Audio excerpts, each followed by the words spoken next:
Are you in Brisbane and looking for Brisbane's largest range of premium aerosols? Crush City was established in 2010 to provide a great retail space and the best quality materials and equipment for every occasion, with heavy stocks of Montana cans, Iron Lac, Bez, Loop and Molotov. To find out more, including opening times and deliveries, get at the team at crushcity.com.au or get at the team via Crush City Fame on Instagram, or head into the shop at 423 Ipswich Road, Annerley.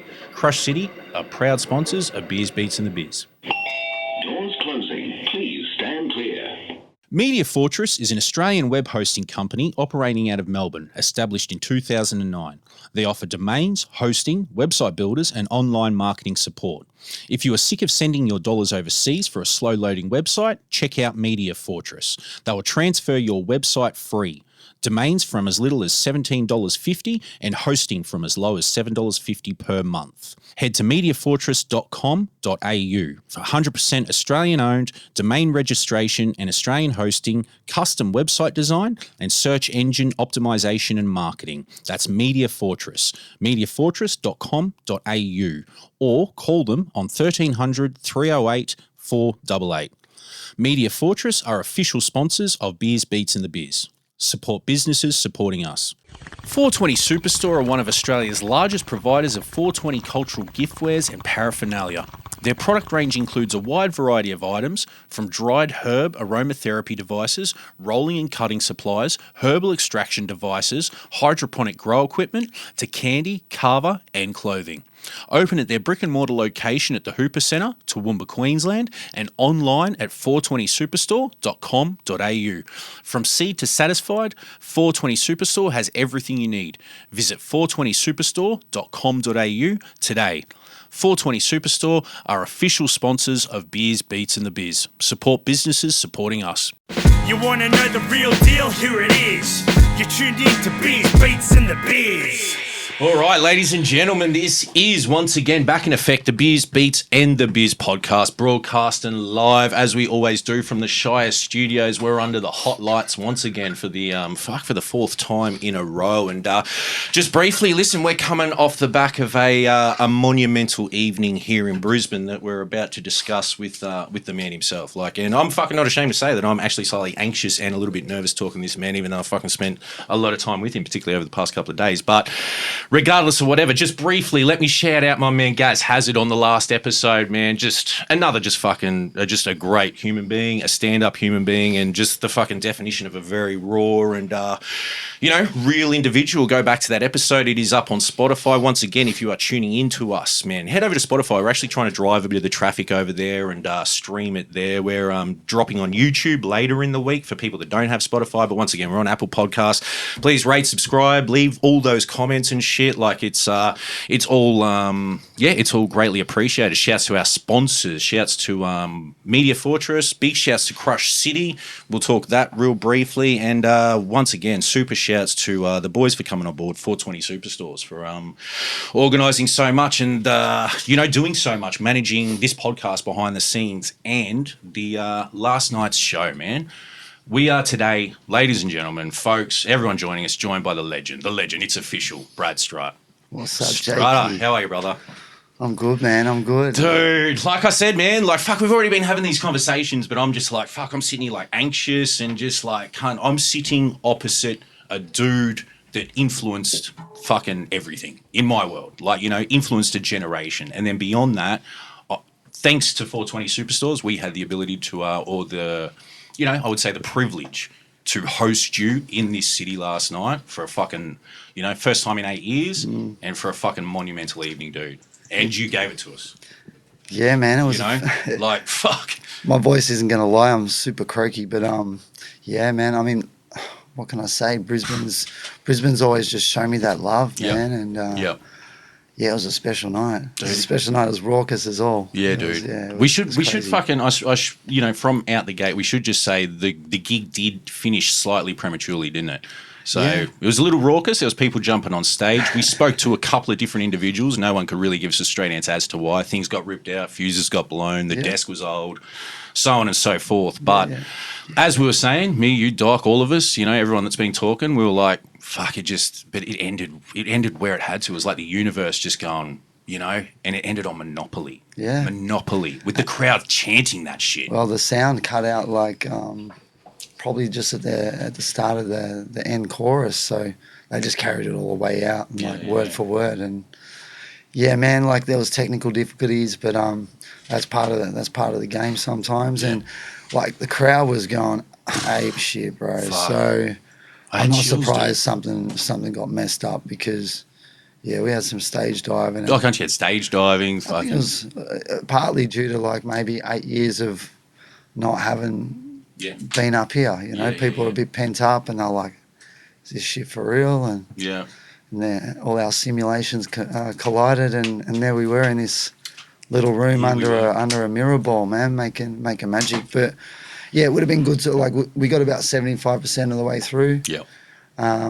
And then it was just we couldn't redeem the sound system. It was mosh. So there was no coming back from it. It would have required, like, you know, even if they could have got it popping, it would have required another fucking sound check. And like, you know, you'd stand on like, dude, it just look, and we built a real good momentum up to that point of the show. So it was raucous, man. I'm talking like for me, I don't know what it was like for people in the room, but for me, it felt like every single person in there was like my backup. Dude, so I was standing there, big shouts to Crikey Crikes, our boy Crikey. I was standing in the front bar talking to Crikey, and we heard the opening notes, man. And dude, like I said to you earlier, it was just a tsunami of humans heading back into that room after, might I add, Insidious tore the fucking roof off. Beautiful set, man. Jesus Christ. Super tight. Like I was saying earlier, I made sure I at least caught, you know, 10 to 15 minutes of each act of the evening. Yeah. And yes, Insidious definitely brought that just shit, a meticulousness to the mic and live performance, no less. Like, you know, just articulating each one of those verses and lines, like, you know, like, and then to be followed by you, Brad, you know, and you go on, and I was one of those people in that crowd. I stood in that fucking crowd, and I'm not ashamed to say, I'm happy to say, like, the fucking chills I got, dude, you know, and how professional you were too when they're winding back inside the premises, you know, like, and I don't want to blow the load for the future shows or anything like that, but that medley of the authentic joints off the back, like, brother, like I messaged you last night. I was just like, thank you, dude. Man, like for the classics, for these hits, you know? It boggles me, man. It boggles me that here we are in 2022. Yeah. And, you know, I started doing an art form at like 16 or 15 years old, 1992, 93.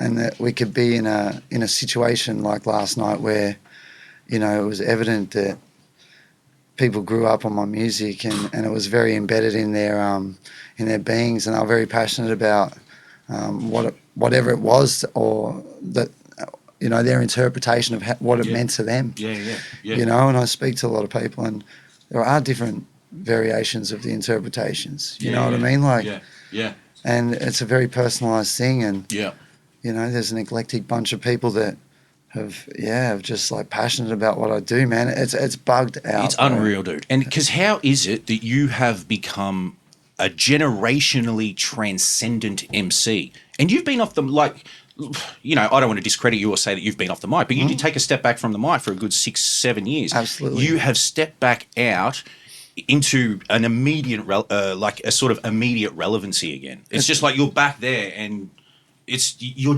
like, man, I'm talking to every cunt. I was standing on the door. Man, you're talking 23, most of that crowd, you know, early 20s and shit. Walking and through I was that doing door. bar for bar. Bro. A lot of people come up and say that they grew up listening to my stuff because their parents listened to my stuff. How's that? You know, that's crazy. Yeah, dude. That's crazy. It's like you're the Rakim of this generation Well, they're almost. sitting in the back seat of the car, the CD's on, and they're learning that shit word for word, bro. Yeah. So they get into these shows, and obviously they might have been on the cusp, so I stepped away for 5 years, and they didn't get to... They might have thought they'll never get to see that. Yeah. You know, and just to see their faces and reactions when they come up after it, it's look, I don't know what it is, man. I'm just like hard on the gratitudes, man. Like, dude. It's bizarre, bro. Like when you break it down, when you really analyze it, and what, you know, existences can offer up the individual, has been a spin out. From the get go. You know what I mean? And hip hop gave me that shit. But did you like? And I've credited you, like, I think if, like, we went back when I spoke to Tram and we spoke maybe to Tobias, whoever, I don't know, like, we've spoken about you on many episodes and whatever, you know, and always fucking in a favourable light. But in my eyes, you were this country's first hip-hop star. In some regard, maybe not yours, but, like, the first person to really, like, just... You were out, like, immediate, you know, like it was... It was a timing thing. It was time. It was time for, like, you know, it was evident because Hilltop was starting to jump. Yes. And other dudes were starting to make little inroads, doing their little nudge outs here and there into markets or whatever. So it was just a time for... I think there is a lot of it is to do with timing, you know, from the jump. Yeah. But also, I mean, I put a lot of passion into it, man. I was chasing hard, bro. Yeah. Like, and it was a different era, so you couldn't just slide in someone's DMs and go, give me a look in. You had to give, like, letters out to record companies, or you had to, you know, find that person or network in different ways, you know. Be innovative about getting your shit out there and getting your name out there. Yeah, dude. And, you know, there was a lot of fortunate circumstances as well. Like, just so happens I grew up with, you know, Shaheem Wahid is one of my best friends. Wow, yeah. Do you know what I mean? And he had a vision to go and do some stuff that sort of assisted in the, I guess, the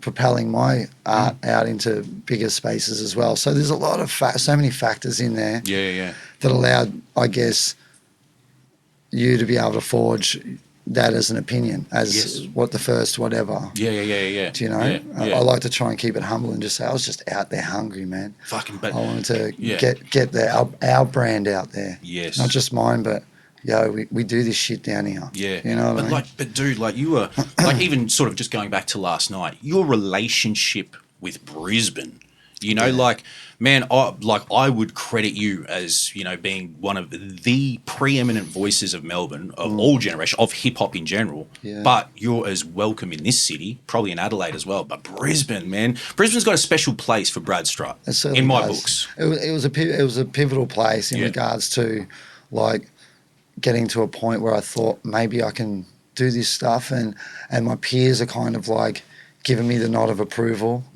You know, like to have, even at that point in time, to have someone like, to come up this way and have someone like Lazy be like giving you the tick and saying, I come to my yard and we'll make some music and I'll invest some time in you. And, like, you know, we're friends, but it's the coming together of two musical minds, you know what I mean? And he was there to sort of, like, again, he's another one of those pivotal people that was like, gave me that drive. I came back to Melbourne after all that time with some demos, some tracks done, the bare bones of authentic, and and a tick of approval from the dude that I was super admiring. You know what I mean? Like, I was like, if this dude's liking my shit, then.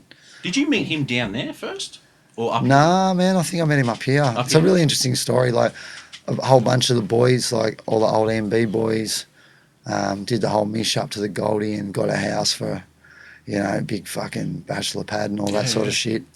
So boys would be in and out, like crashing there, and we came up one summer or something, and Len was living here and he was obviously working with Lays, and I got in touch with Len and I came up here and I ended up meeting Lays. He was living out at a place in I think it might have been Toowong. It was Toowong with Damage? With Damage, yeah. They're living in a old Queenslander, and it was pretty cool, man. Like, I'd come up here and I'd crash at Lazy's, and, you know, there was some other things we were doing at the time, being young fellas, like, you know, so I'd be coming through here and going off out into the rainforests and stuff like that. You know what I mean?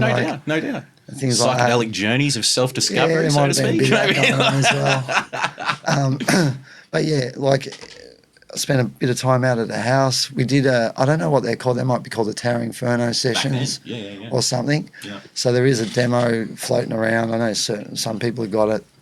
We might have done 3 to 5 tracks. Yeah. Just me and Lays, like, back and forth and all that. And look, I went away and then that gave me the drive. So I think I ended up coming back not long after that, and Lays had moved back to his fam's crib, and I ended up crashing there for, I don't know, it might have been a month or something like that, and he had the MPC in the room, and we'd just, like, wake up bang, music, all day. Yeah. Bit of smoking, a bit of this and that, you know. Yeah. And yeah, man, Lazy Grey, and I guess that's what forged the whole Brisbane thing, you know. Dude. Like I was around here a bit, Yes. so I started to. You were at Rick's Cafe early. Yeah. You know, like that's where I remember first thing, even before the Authentic came out. We was trying to step on the scene. Brad Strut's at Rick's. Just you know? doing little bits like that. Yeah. So I guess they're monumental sort of locations or spots in the Brisbane tapestry or the story. Dude, yeah. And yeah, I played them all. I was fortunate enough to play them all. And again, it's timing. Yeah. So I did the Rick stuff. You know, we did the Authentic at the Zoo. The Zoo, that's right. You know, we did all these spots. Yeah. And over the years, we ended up doing all the big spots. All of them, man. All of them. You just came, every time you came through town, and it only grew and grew and grew. Brisbane is crazy, bro. Yeah. Like the support I get up in Brisbane is like, it almost puts the hometown to shame. Yeah, dude. Sometimes, yeah. you know. Yeah, man, you are loved in this city, bro. Yeah. And I mean, you can't speak for anyone beyond myself, but I'll try and, you know, I just try and maybe isolate it to incidents or whatever beyond the volume of your output, your persona, what you've given the country. But you gave us Toowong, you know, the first the first time we heard Authentic, the song, was on a compilation out of Brisbane. Yeah. You put out a mixtape that features Left One, Verbil and L Flows, Brisbane dudes. Yeah. Your relationship was always constant. I mean, you had Big Zoo as your DJ for a year or two. Yeah, he's a great DJ too. Great DJ. You know, what I mean? Shogun and all that. You know, like your relationship up here is, you know, it's I've got the connections, but I guess that's testament to like the skill sets and what goes on in Brisbane. Yep. There's a lot of talent in Brisbane. Over the years, there's been like probably talent that I resonate more with than my hometown or Sydney or Adelaide. And it's just more of that that grit. You know what I mean? Yeah. And so that might be a factor as well. Yeah, dude. But I ended up playing a lot of shows here too, so I guess you get to like cement something each time you come back. Yep. And you as long as you keep doing it the right way, then Yeah. they're going to keep coming back. Yeah, you know? it's like before when I was fucking just stepped out the studio to have half a durry, and I said, "Don't, dude, you did it." And I was like, "No, fuck, no, you're doing it. You know, you're doing it, bro. You're in the mode. You're here. It's a trip, bro. It's a trip. Like, there was a lot of circumstances that led me to actually, because I was like, I'm never going to rap again, bro. Yeah, like for real. Like, and it was a Brisbane show that led to that. Yeah, in some way. Yeah, I think that like could have been a catalyst. Absolutely, it was one of the factors, for sure. Like, I was derailing a bit. Yeah, there'd been a lot of time where, you know, I started consumption of certain things really young. And the crowd that I was with or the crews that I was rolling with were like sick boosters. Yeah. And we were doing top level like spirits from a really young age. Yeah. Yeah, like we weren't messing with that weak shit. We were going for that top, like the 151s and shit. Yep, bro. We were going hard, bro. Yeah, dude. And I guess like a lot of that lifestyle stuff caught up at around that period. Yeah, so there were a lot of things that... Yeah, extenuating circumstances and factors on the decision. And that was a big one. That was a big one. Like, I let people down that night, you know what I mean? So, and probably more importantly, let myself down, you know what I mean? Are we referring to stand-up? Yeah, for sure. I think it was stand-up, Stand-up but, in 2014 or some shit, wasn't it? Yeah, and it was a pivotal moment, but like actually at the time, like probably a year or 2 years after that, I would have been like really regretful of that occurring. But over a period of time, I'm actually again grateful that, you know, that life chose to intervene around then. Yeah. And I didn't continue carrying on with like particular lifestyle choices that weren't beneficial to a good quality of life. So, you know, like it was time, bro. Like, you know, I'd done enough drinking and fucking around for like an average Joe, like 10 lifetimes. By the time I was fucking 35, bro. Yeah, bro. I feel you. So it was well and truly time. So that was one of the factors for sure. Another factor is I just wanted to be. I kind of wanted to square up. Yeah. I want to be a responsible motherfucker. You know, like, you know, properly love my people around me and take a lot of my selfishness out of the situation and try and just live for my people again. You know what I mean? I was probably neglecting them a bit. Yes. Yeah. And I hadn't had a family yet. Yeah. So it was time to like, well, if you want to have a family, do you want to like have your family enter into the world and have a similar situation to what you might have grown up in? Yeah. You know, fucking broken homes, alcoholism. Yeah.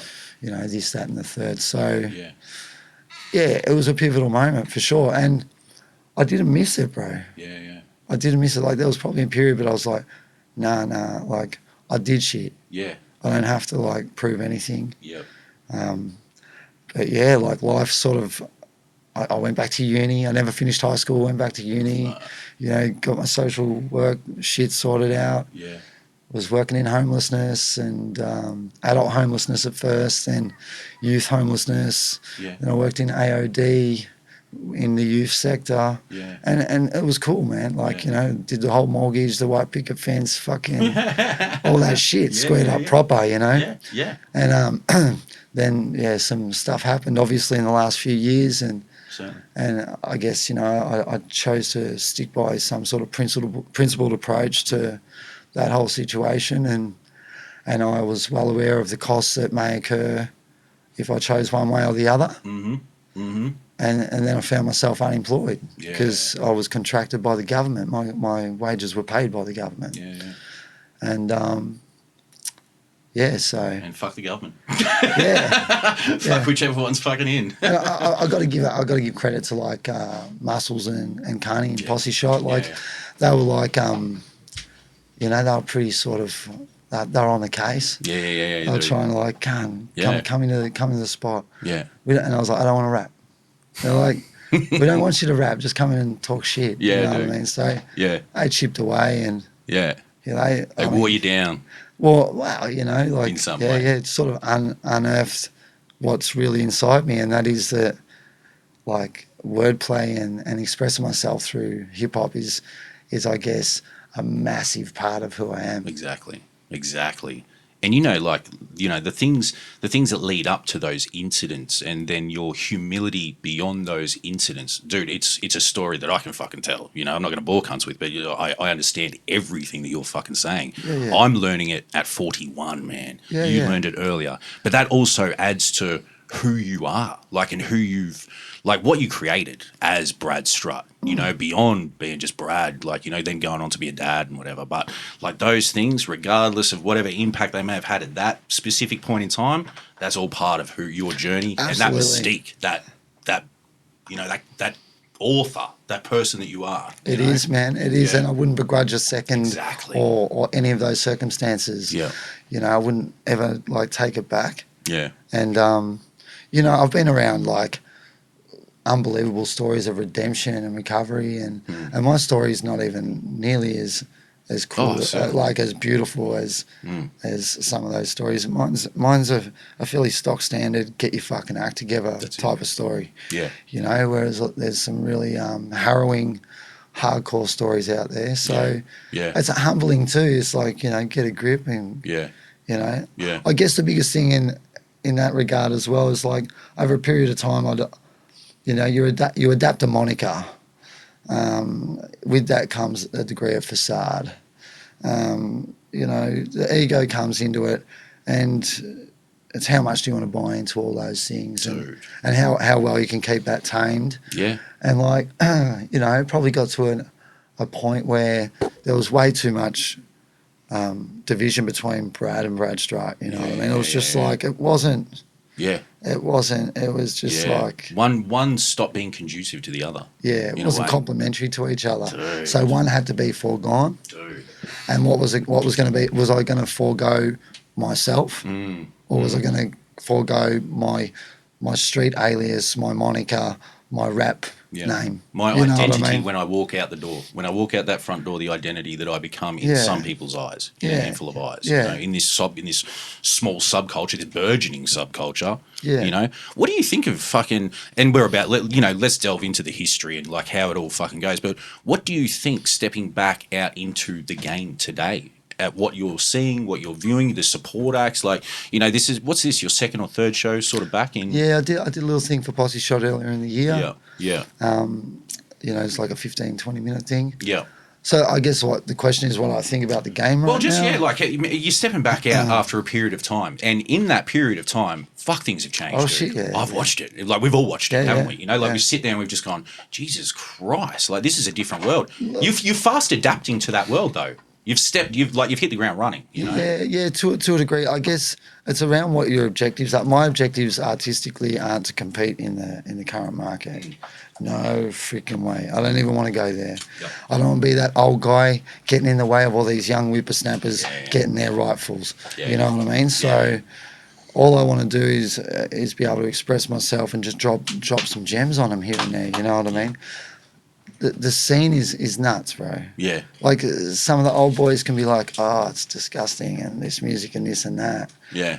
But if you step outside of like all of that stuff, like, and you went back to when there was nothing, and you said, where is it going to go? Yeah. I think it's well and truly surpassed where you might have even imagined it going at that point in time. Exactly. Like well and truly. Yeah, dude. Yeah. You know, so different styles, different sounds. I'm very open-minded. Yeah. You know, I like some stuff that people might go, how does he like that? Yeah. You know, like he's meant to be that boom bap like trad guy. Yeah. You know what I mean? Yeah. But I'm fairly progressive around what I like, and I'm open-minded enough to listen to some stuff. Yeah. You know, the whole poly explosion was crazy. It's crazy. Yeah. It's like it's just amazing, man. Yeah, dude. Come on now, come on.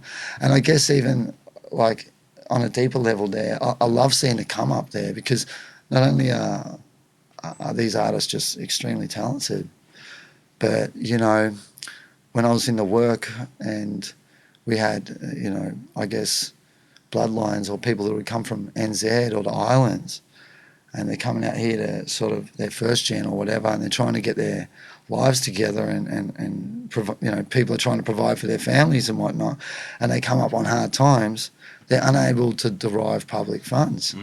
They got no recourse to it. Yeah. Right? So there's so many dimensions. I love seeing the come up, because the reality is for a lot of Polynesian families, coming out to Oz isn't like, no, we've made it. It's like this is the beginning. We've got to work our freaking asses off here. Yeah. So to see that gen come through and just fucking kill it, it's great. Yeah. And like, you know, you go back to our era, I suppose, you know, there was a lot of that influence actually early. Certainly. You know, Polynesian influence has been a big thing in the Australian story. Yep. If you really want to go back to real fucking early days. So. Yeah. But, you know, even like all the other shit, there's so much out there now. It's so fucking broad and vast. There's a sound for everyone, bro. So I look at this thing on social media. I actually got tagged in it. So I got an @JakeBiz thing on fucking social media last week, and it's this it's Spotify's A1NZ playlist thing or something, and it's a question, and it says name your top Brisbane artists, and they've already gone through, you know, Melbourne and Sydney or whatever, and it's Brisbane. I'm named in there once, and I'm just scrolling through the list, and I'm like, who the fuck are these names, dude? Like, and I'm clicking on them, and I'm like, 35,000. Like, this is a dude from my city that I'm not even aware of. Like, you know, it's like, to me, and I showed it to a friend of mine, and I was like, see how far things have come now, man. Like, this is... It bubbles in a different way now. In a different way, bro. In a different way, man. And this is what I meant by that stuff, get out of the way, old man shit. Because it's like... I'm not even about to go and understand that. Nah. I don't even want to comprehend it. Bro, you know what? I said the same thing. I'm just like, it ain't all for me. You know? Like, I don't need to. So get it, young man. Get it, young woman. Go out there, utilise your talent. And get that. You know, I'm all about that shit. And, like, you know, I don't want to be that trad dude who's like, that's not bimbo drums. That's this or that. If you listen to my playlist, you'd see it. It's like, I listen to some pretty out there shit. Yeah, dude. You know what I mean? So Well, fuck. Cool. Being that generational artist, man, like going back to those early days and where things, like, what? I don't even know where to start, because we have so much to fucking talk about. But let's go back to those basketball years for you, I suppose, because the basketball and the hip hop, I imagine, went hand in hand. Or if you want to take us earlier, please do. Look, I think like moving to Melbourne from country Victoria Yarrawonga? early. Yeah, Yarrawonga. Yep. And then, you know, you arrive in a big smoke, and, you know, it's the classic shit, like the breakdancing craze was on. And I was only a young fella, but my mum was sending me to a school up in Ascot Vale, a dance school to do, up rock and all that sort of stuff. Yeah. And look, I think that just followed on. Like I was a Casey Kasem kid. I'd always have the tapes. I'd be trying to. I was just into music and shit as well. Yeah, bro. And you could say like I was a baller as well. So I ended up, at one point going overseas and playing a bit of basketball in high school basketball over there. And I was meant to actually go there and progress my game, but I probably corrupted myself and came back thinking I was like some young rapper. I'm not a baller anymore. I'm a rapper or whatever. Yeah. It's very classic stories, isn't it? Dude. Yeah. And just it went on. I was heavy into R&B as well. I liked that New Jack. I liked all that shit, Jodeci and not to interrupt, but just for those listening, like me personally in the early '90s, being my age, the basketball and the hip hop, it was hand in hand. Yeah. Georgetown Caps, right? Raiders shit, Raiders gear. Obviously Raiders weren't basketball, but it was like that LA. It all walked hand in hand. The basketball, there was skating, there was those little subcultures really walked hand in hand with even hip hop. thrash, to a degree. Degree. Sort of like in Australia anyway. I don't know if it was like that anywhere else, but that was kind of the thing. And you could only get the cool shit if your mates were going to America for a holiday or whatever, For real. And I never got the cool shit anyway because we weren't broke, but we never had the big bucks, so it was a bit of a luxury. Came back, thought I was a rap guy. How long did you spend in the States as a kid? It wasn't long, man. It was only like 2 months playing like high school ball in Seattle. So, but I guess it was like the experience of like being billeted to families and being absorbed into like their school environments, and it was kind of like how was it? Like the culture shock being an Aussie kid there. Yeah, it was cool, man. It was really cool. It was I was young, and obviously we're all over there without our parents. Like there were a few guys from Melbourne that were there. We'd get billeted to families and we play the games, and there's all the cheerleaders and all that sort of stuff. A couple of the guys that I played with actually went on to be pretty good. Like one of them's Ben Simmons' godfather. Okay, right. Fine. Dave Patrick. Yeah, right. And another guy went on and played NBL, but I probably got distracted and came back, and I probably, let's be real, I wasn't tall enough, so I ended up still playing for a few years, but I guess my attraction sort of veered off to I'm going to be a rapper. Yeah. And I was fronting pretty much in my crew. I was the rapper. Yeah. But I didn't know no one or anything about an Oz scene existing at all. No. And I used to get the train to school every day. And I was a bit of a brash young fella, and there was a dude standing in the doors, and you could hear you had the TDK headphones, you could hear the beats coming through. So I'm like, yeah, man, and he takes I'm like, what are you listening to? And he's like Gangstar or something like that, Yeah. I'm like, oh, dude, man, I love that, he's like, oh, you're on this train every day? I'm like, yeah. He goes, I'll dub it for you, I'll bring it tomorrow. I go, yeah, I'm a rapper, Yeah. He's like, oh. And anyway, he ended up inviting me over to his house to try and do some raps or whatever. And that was DJ Frenzy, man. Shouts to DJ Frenzy. Yeah. A pivotal point, a pivotal moment in your career, Frenzy, man. Yeah, dude. Yeah. And obviously his old man was LRB dude. Yep. So he's like, they were a huge band. Yeah. And so he had I guess access to the equipment that was around at the time, and he was cutting little loops with his 3 second sample time or whatever the fuck it was at the time. Dude, yeah. And through that I met Len One, onwards I guess I met Tram, Bob, Rob. Is this Blaze. when you sort of the RFK room, that sort of they were around? I guess initially I think it might have even been more Len and Tass and Frenzy. Yep. And then 3 months, maybe 4 months, because they weren't going to go, meet this dude because he's just done his first rap at my house. Because these dudes are probably a bit more developed than I was. Yeah.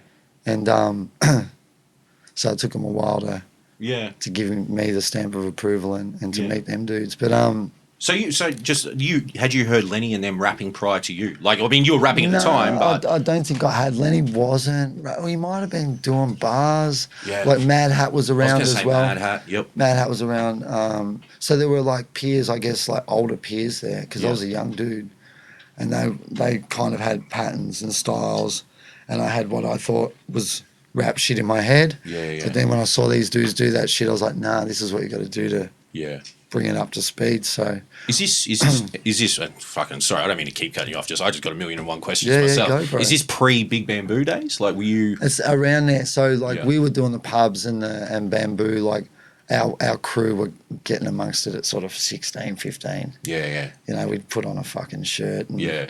The bouncers wouldn't give us any shit. You know what I mean? So we were out around. It was probably around then. That might have been like more 94, 95, maybe. Yeah. Maybe, like, just as it was starting to get out a bit. Yeah. It was definitely around that era. Yeah. So, you know, I'd be going there, and I was in high school, and I'm rocking up to that. I think it was a Sunday night session. Yeah. And they would go till, like, the sun comes up, bro. Yeah, dude, that's what I heard. Yeah. You know what I mean? Went like, till stumps 5 a.m. or whatever the fuck. Yeah, and the who's who of, like, the graph dudes and the dudes who want to get put on the rap shit. Aspiring MCs and... Yeah, and before that, like, I'd probably been more exposed to other things like AKA and Mama's Funk or, you know... How'd you hear those Rise guys? and Taki. Frenzy, man. Yeah, Frenzy. He just schooled me on everything, bro. Such a pivotal figure. For those listening, go back to the, I don't know, maybe the teens of this podcast, like amongst the teen episodes, or maybe even in the 20s, we had Frenzy on, you know? And I've always said if Frenzy ever makes it back to Brisbane, we need to sit him down. We need to sit him down again, you know? Like, as you were saying before, he was the son of, the guitarist from Little River Band. Yeah. Like, had access to a lot of equipment early, was clearly one of the most pivotal figures in the development of hip-hop in this country and spreading the word. Like, his story, like, I've often said, if we had $1 for every time Frenzy, and there's a handful that have been mentioned on this podcast, we're probably good for a fucking $15 loan at least, you know? Like, they've been mentioned a handful of times, you know? Like, terms of their impact, you know? Yeah, it's bugged out as well. Like, I guess it's on that, like, simulation shit again. Like, there's so much timing and like, serendipity that goes into, like, allowing that to occur, then develop, and then have a flow-on effect that can last 20, 30 years. Yeah. It's weird shit, bro. Do you know what I mean? Like,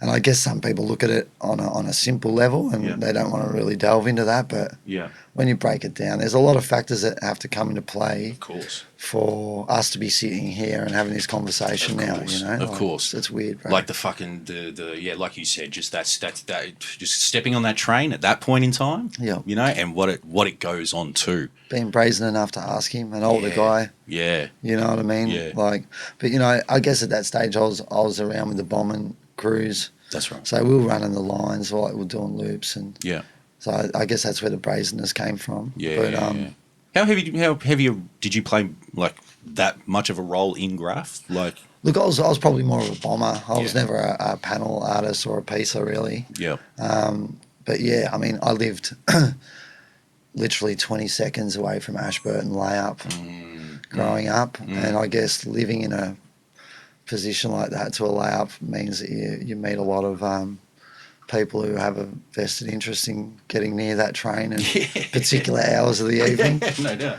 Yeah, so, and I had a bungalow out the back, so, you know, a lot of kings would be coming through about midnight, getting off the last train and waiting for the checks to roll through and smoking bongs or whatever and playing their tunes. And then when it was all clear, would just waltz on down and do their thing or whatever, you know. Yeah. But yeah, look, I partook in loops. Yes. Yeah, for sure. Yeah. I loved defacing, you know. Being into the things we were into at a young age, it came hand in hand. Yeah. No matter what direction you took it, probably everyone had some sort of involvement in graffiti, whether you were a toy or fucking good, and you took it there, you know. Like, man. That's what it was. I was around it, you know what I mean? Pretty heavy, like. Yeah. So a lot of my dudes is, you know, I got to see dudes like Puzzle, like Bomb. Dude. In front of me. Yeah. Like, Braddles, can you move? Like, bombing over my shoulder and shit. Yeah. But yeah, fortunate enough to come up with some pretty staunch crews that fucking like to smash the system. Like to get down. Yeah. That's it. So I was around it. Yeah. You know, my house got raided a fair bit growing up as well. Fuck. Family members were had I guess in the mix. They liked painting steel. You know what I mean? A lot. Yeah. So yeah. My mum had to put up with all the shit, with all the fucking transits coming in and Jesus. upending in the house and doing all that shit. But and with this podcast, we've unearthed some stories about those Melbourne transits, dude. Yeah, they were pigs. They were pigs to even to me mum. My mum would be like, "Fuck off, get out of that. You can't touch that. That's so and so's." And they're like, they'd be just outright rude to her, and everyone knows what occurs in those spaces. But all people who know. Yeah. But they'd be outwardly disgusting to someone in their own house. Yeah, absolutely, man. They plant things in people's houses. Yeah, just to fucking get a charge, all that kind of shit. But fuck, dude, let's progress through that. I mean, the impact of hearing AK and Just Us, did it help develop hone your own chops? Massively, man, massively. When you heard these dudes doing that shit, it really gave you a yardstick. Yeah. And then also, I guess, being around people like Trem and Rays. Yeah. And I even said it to Ron last night, Mad Hat. Yep. He's a guy that needs to get noted as someone who was actually probably a mentor and someone who gave direction at a particular point in time too. Mm-hmm. Big shout to Mad Hat and Chrissy. Yeah, he had patterns. He had patterns. Yep. He had bars. He knew how to do that rudimentary rap shit really well. He wasn't the most tech. He wasn't the wackest, you know what I mean? And so having to do like that around, you had to sort of at least be on that level to be hot, in the same space as him. So that pushes you up again. Yeah. And it is a bit of probably then I didn't realise it, but it is a bit of a blood sport. It's a bit of a, he's good and I want to be better than him. Yeah. Sort of thing. And, without fucking going straight at him, I've got to do it in a way that just says, hey, I'm better than him. Exactly.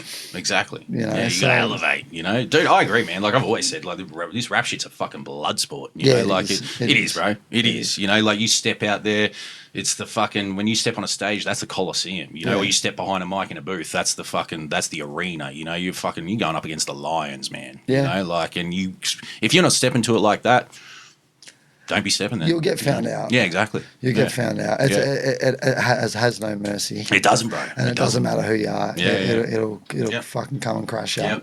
But that's the dope shit about it too. It keeps you on your toes always, bro. And the minute you're not on your toes, it's going to fucking embarrass the shit out of you. It is a blood sport. Yeah. We were talking yesterday though, me, you and Doc were saying that shit about how, we had to be outside at a point.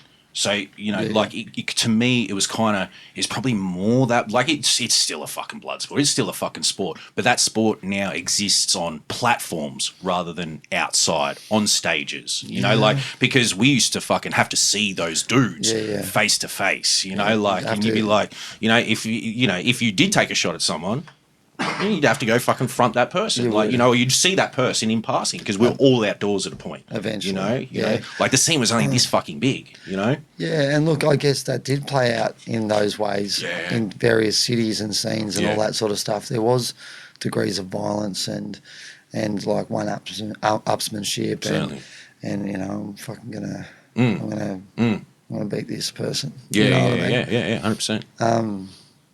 But I mean.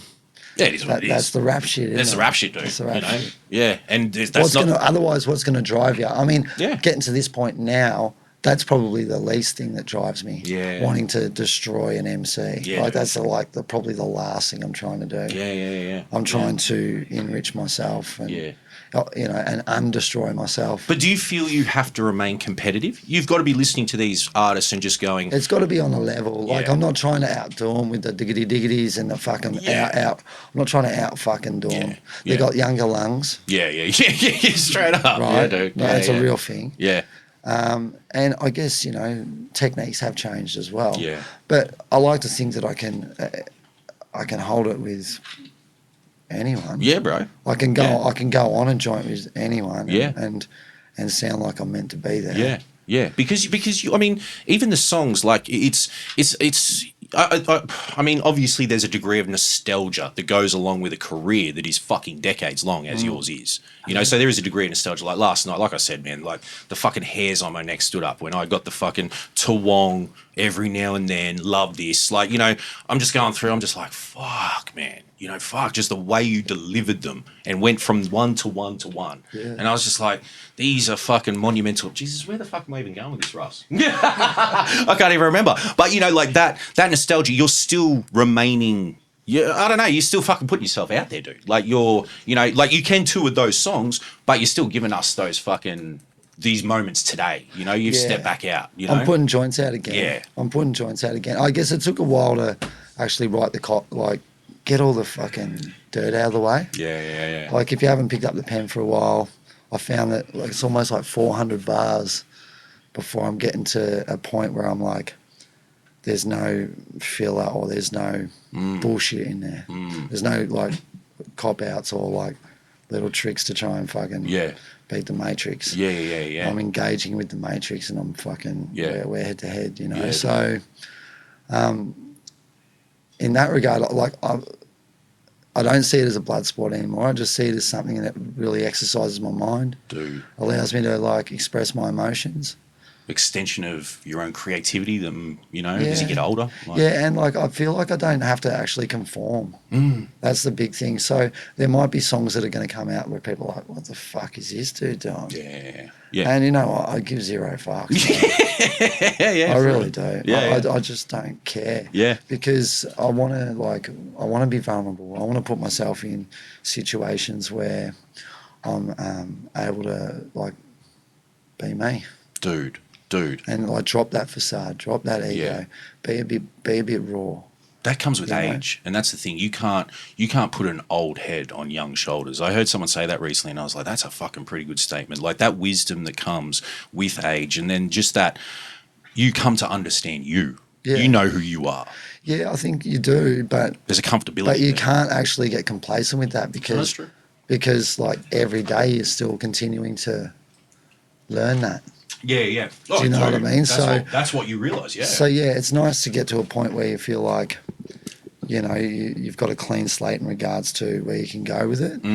But, yeah, I mean, I'm still challenged by life, bro. Yeah. I still look around me and go, like, it's not all like, I'm just going to rap today. Most of my content, you know, if you read between the lines, I'm a bit pissed off. Yeah. Right now. Yeah. Well, there's got to be something like spurring it on, spurring the drive, the want again, you know? But this generation didn't grow up on Paris, bro. Dude. They didn't grow up on X-Clan, bro. Yeah, dude. They didn't grow up on Poor Righteous Teachers. Bro. They didn't really grow up on Public Enemy. Man, no. You know, like they didn't. The dudes were superheroes to us. Yeah, and like we're anglicised kids from Australia, bro. Yes. But like a massive part of my development in my younger years was really analysing all these hip-hop records. Me too. And gathering an understanding around culture and history and all that sort of stuff. And, yeah, it kind of... I guess getting back to the question you said about what do you think about rappers now? Like, if you're rapping about yourself, bro, and you're flaunting some, like, cars, I get you want affluence and you want to... Of course.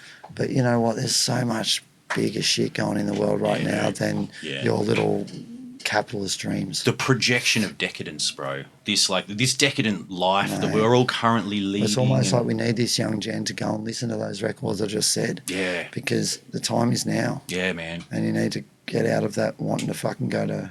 But you know what? Like, here's the thing. So I had a conversation with this dude out front last night, and like I said to this guy, he's fucking messy as. And he's a good dude, great dude. Don't get it twisted. Shouts to, I can't remember his name, but I'm talking to him, and he's like, you know, I said, fuck, you've been on the piss all day, mate. And he goes, fuck, what are you talking about, cunt? You're the one that fucking taught me how to do that. And I'm like, oh, word, you know, like, and now I can take that one of two ways because I was drinking water. I'm sipping water. And this cunt's 23. He's like, oh, fucking, you taught me how to do that. And I said to him, I was like, bro, you know how I taught you to do that? NWA, Public Enemy, Poor Russia, you know, all those bands, all those groups, Ultramagnetic MC, all these fucking groups, EPMD, BDP, they taught me, like, because this dude's telling me, you know, I was 12 years old and I learned this shit from you cunts. Well, I learned who fucking Farrakhan was. Like, man, no one was teaching us this shit in school. Right. You know, listening to like Paris and Too Short and NWA and Cube's first albums and fucking boom, boom, boom, you know, like, that's what taught me. And I think, like you said, like if that generation could go back and hear those records, I think we'd have a greater understanding. But I mean, it's we influenced them today. Maybe not. What I guess, like, you know, that was that time. But man, like, I guess getting back to what I'm trying to project in my music now is more just like around the state of this existence, and take myself out of it a little bit, or look at it from, you know, the perspective of my experience within it and what I'm observing and how I'm a bit disgruntled with it. Yeah, dude. Yeah, absolutely. And not be like, fuck you, I fucking hate you, with a placard. Exactly. Come at it with some subtleties and question the narrative of everyone. 100%. Do you know what I mean? 100%. Like, you're over there being all righteous about this movement that you're really passionate about, and that's fucking cool. But so is this person. And if we can't, like, come in here somewhere and have a little chinwag, then we're fucked. Yeah, dude. Yeah. We're fucked. Yeah, absolutely. Yeah, and don't think because you might be on the side that's got the majority that you're going to be safe all of a sudden, because at some point everything tips. Yeah, dude. And like, the pendulum swings. Everyone gets egg on their face at some point. Everyone, mate. Everyone. So I guess a lot of that as well has been lost. Like, you know, community awareness and strength in community and being supportive of people. And not seeing everyone as a competitor. Yeah. Someone I've got to beat. There's a greater facade of togetherness today than there actually is in existence within the actual living, bro. Big time. Like even sort of the disintegration of the family unit, like you're just seeing it. It's just kind of like, you know, like things are just, there's a lot of, it's taking a lot of strength to stand your ground on whatever issue it is today. You know, if it's an issue that goes against the popular narrative. I mean, look at what's, you know, just happened to a Kanye West, for instance. And let's not go into the politics of all the bullshit or whatever. But like, but to stand your ground on something. You should be able to go into politics. You should be able to have this conversation. That's right. You should be open. Like, there should be there should at least be the ability for a dialogue. So that's what I'm saying. Yeah, exactly. Essentially. I agree. You know, 100%. I'm not jumping one way or the other. I'm just saying, like, come the fuck on. We're all adults. Yeah. You know, stop getting so butthurt over whatever the fuck. Yeah. Because if you're eventually going to say something that gets them butthurt. Yeah. And what are you going to do? You're just going to say, well, it doesn't matter. Yeah. Because I'm in some sort of club that can look past the repercussions of getting someone else butthurt. Yeah. You know, it's all like, it's all a bit bonkers, bro. It is, dude. It is. Well, let's go back to when you hear those AKA records, you hooking up with Frenzy, Lenny's coming around, then, you know, meeting Rays and Trem. I mean, the early releases, the early demos, like Chrissy said to me last night, you know, like, and once again, big shouts to Chrissy. We're going to get them back on the podcast Queen, now. Man, we're filming it. Chrissy and Mad Hat, the Queen, absolutely. DJ Chrissy, what a fucking legend. Like, it was hugs. It was just such love. Great time seeing her. She was. They've been on this podcast. Go find that episode. But fuck, what was I going to say? Oh, that's right. She was like, I had his. You know, she was like, I still have your demos from 1992. Yeah, you know, like talking about your demos and shit like that. You know, like, because she's an archivist, man. Dude, she's got them. You know, she's the queen. You know. What I mean? But so like, I mean, things progress, and then things start progressing, or like would apparently progress quite quickly. Like that Melbourne scene develops rapidly, almost to me following like. Maybe like Raises the Essence. I don't know, that cassette. You know, would you say it's earlier? Like probably Step Into the AM. You've got a lot of factors. Things were popping. Like there were more events popping up. Universities were doing shows. There was a bit of club action. I guess maybe some internationals started popping out, and like dudes were getting on the bills of that. So there's a little bit more recognition. And I don't know what year it would have been. I did a Melbourne uni thing, or I went out to it and maybe busted a verse. And then there was another gig at like Billboard or Inflation or some shit, one of these Melbourne clubs, with Mama's Funk on the bill. Yeah, word. Yeah. Trem was on the bill too. Yeah.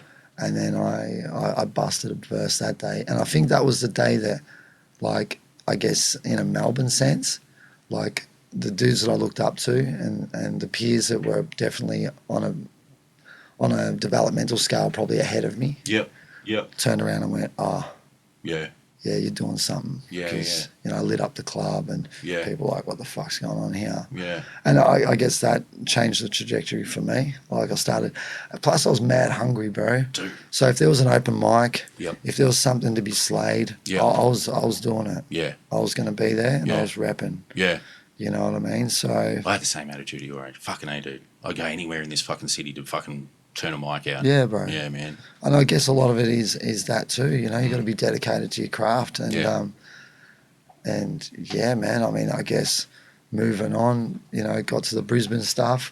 There was a period of time where I did like basic fundamentals, and then there was probably a period of time where I was like just out being a young fella. Yeah. You know, just living, but dude, chasing women and going to raves and living doing that life, stupid shit like that. Yeah, you know, but dude, I can't skirt over fucking rainy days and then basic fundamentals, dude. Like that succession of tracks, and then probably States of Mind off Boney and Stoney. Yeah. Like we're talking 3, and then also around that period the Formula tape. So we get the Formula tape. You know, I mean, that's a byproduct of just being hungry. Yeah. So they had so much content. Yeah. But that was the yardstick. You had to go in and you had to bust on radio, and you had to fucking do it clean and make an impact. Yeah. But with those other things, it was like, man, from mad early, I guess it was like, holy shit! Like a few years ago, I was saying I'm this, and then I developed this, and then oh man, I'm this. I've got a song on a record, bro. I'm it. Yeah. Oh, well, it's on vinyl, and this is I don't know what year. Beeswax. What came first? Beeswax and basic fun. It was basic fundamentals, wasn't it? Amateurs. Amateurs, sorry. Yeah. Yeah. I can't even recall the years. They were before the turn of the century. Oh, dude, yeah, we're talking, 98, 99, I'd say. Yeah. I mean, Amateurs is obviously Trem's second 12. The first one had the formulators, and then on the second one we get you. But like Beeswax, you know, like to me, like, you know, if we wind the clock back to like 02, it seemed like you and Bias B were neck and neck. And there had to be a healthy competition between the two of you boys. I think we're like giving each other the push because, you know, my old girl lived around the corner in Clifton Hill from where he was living. Yeah. And so we were pretty close. So we were able to like link up a bit, have sessions, push each other a little bit more. Yeah. Organise things to maybe like do his track. Yeah. We're able to get access. Was he one of the early people that you would bump into, clearly, around the traps? Yeah, Bigfoot was one. Bigfoot.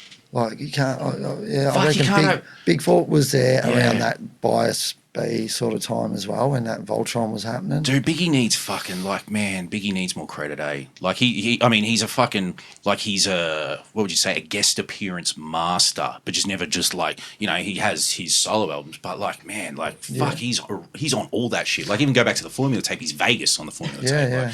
Like, he needs some credit. He's been about, man. He's been around and about. You know, but one thing I guess I'd like to say is, like, there was a really monumental show. I think it was at the Cherry Bar or something in Richmond, and it was like Pac D, aka Escapone. I can't remember who else was on it. You know, like maybe Bias was on that, maybe Deadly C. There were a couple of different acts on there. Yeah. But just going and seeing that shit, man. Yeah. That piqued my interest a bit. Like, that made me go home and go, you've got to fucking step it on up. Well, then I suppose prior to all that, we get Money Walks, hey? Recognition tape. Right. Like, you know, before Beeswax. Yeah, these were interesting times in Melbourne, man. And it's documented, like, there's interviews with Shaz talking about, like, you were going to some of these hip-hop events, and it was like, you know, it was gangster shit. Fucking A, dude. I'm talking, like, the heroin era. Yeah. I'm talking, like, just fucking gangsters. Like, and all the boys from out Dandy and all out the spots. And God bless them, man. They're such an integral part of, like, Melbourne hip-hop culture and history, you know what I mean? And I wouldn't swap any of that shit for anything, because that gave me my fucking... I had to earn my stripes there too, man. Yeah. Like, I'd be busting bars and bottles would be going and just smashing on the fucking wall behind me. But I'd have to stay on. And eventually, I won that crowd over, because they're like, this dude's fucking going for it, bro. And Shaz said that about you. Yeah, Shaz said that about you on this podcast. We go back to fucking Shaz's podcast, you know, like... Yeah, he said that. Like, Brad was there in every one of them, man. These and like, cunts are throwing ashtrays when ashtrays are porcelain motherfuckers, you know, like from the back of the room. It was fucking scary shit. Dude. And I was a young dude as well. Yeah. And, like, you know, I guess, you know, I used to go to the old man's in Sunshine of a weekend. So I was around some ruffians growing up. But this was next level fucking ragtaggery. Like, you know, there were fucking... newspaper articles and TV specials made on these crews. Yeah. They Exactly. were fucking notorious, hardened fucking gangsters, you know what I mean? So that was a bit of a stomping ground too. But, you know, moments like that event at Cherry Tree, where I got to see some of the dudes I absolutely idolised, you know. Yeah. Just Us is like mad underrated, bro. Yeah. Well, if you go back and listen to their shit, bro, like... Yeah. Well, I see, fucking someone had their 12 where I was at recently. I was like, where'd you get this? Just Us. Bro. And they picked it up cheap too. Bro, I was like, man. there's shit out there that you're like, you know, this was, they Oz hip hop's got mad history, bro. Yeah. A rich history. Yeah, some people come up and go, oh, you're an OG, bro. I'm not a fucking OG. No. You're kind of like, what would you consider yourself? Second generation or third? I don't know. You could almost say, second or third. Yeah. Second or third. Yeah. And I kind of align it with the graph as well. You know? Yeah. The Take it graffiti. easy, boys. Come on, we're having a fucking conversation over here. I line it with the graph shit as well. Yeah. You know, there's generations, and sometimes you're a cusp generation. Yes, yeah. You bridge those generations. Yeah, like my crew were like either a year younger than me or a year older than me. My crew weren't really the same year as me. Yeah, that's it. Yeah. Kind of similar to me. Like I always hung around fucking dudes who were 5 years old, like Lazy and all them dudes were 5 years old. So like whether I wasn't of that generation, but you bridged the generation in that they were the people that you gravitated to immediately, and they kind of took you on your journey with them. Yeah, you know? Like, and they showed a bit of faith in what I was doing, and you know, I just stayed hungry, bro. Yeah. I was penning hard. Yeah. Non-stop. Yeah. You know. So who notices, like post Frenzy, who's the next person to kind of pay attention? Like to go, fuck. Ransom. Yeah, like on a professional level, I'd say Ransom. Like that was another pivotal moment. He invited me into, I think it was Sing Sing Studios, maybe. I could be fucking wrong. But it was where Crown Casino is now. So it was this a beautiful studio in South Melbourne. It was the first time I'd been into a big pro studio. Yeah. And it's Ransom. So I'm just like, it's a personal invite. So I'm just like, what the hell? Yeah. And MCQ. Wow. I think Jim from Mama's Funk. Yeah. Pace. Yeah. Raf Rashid. Yeah. Or, you know, Raf Boogie, you know. Raf Boogie. Yeah.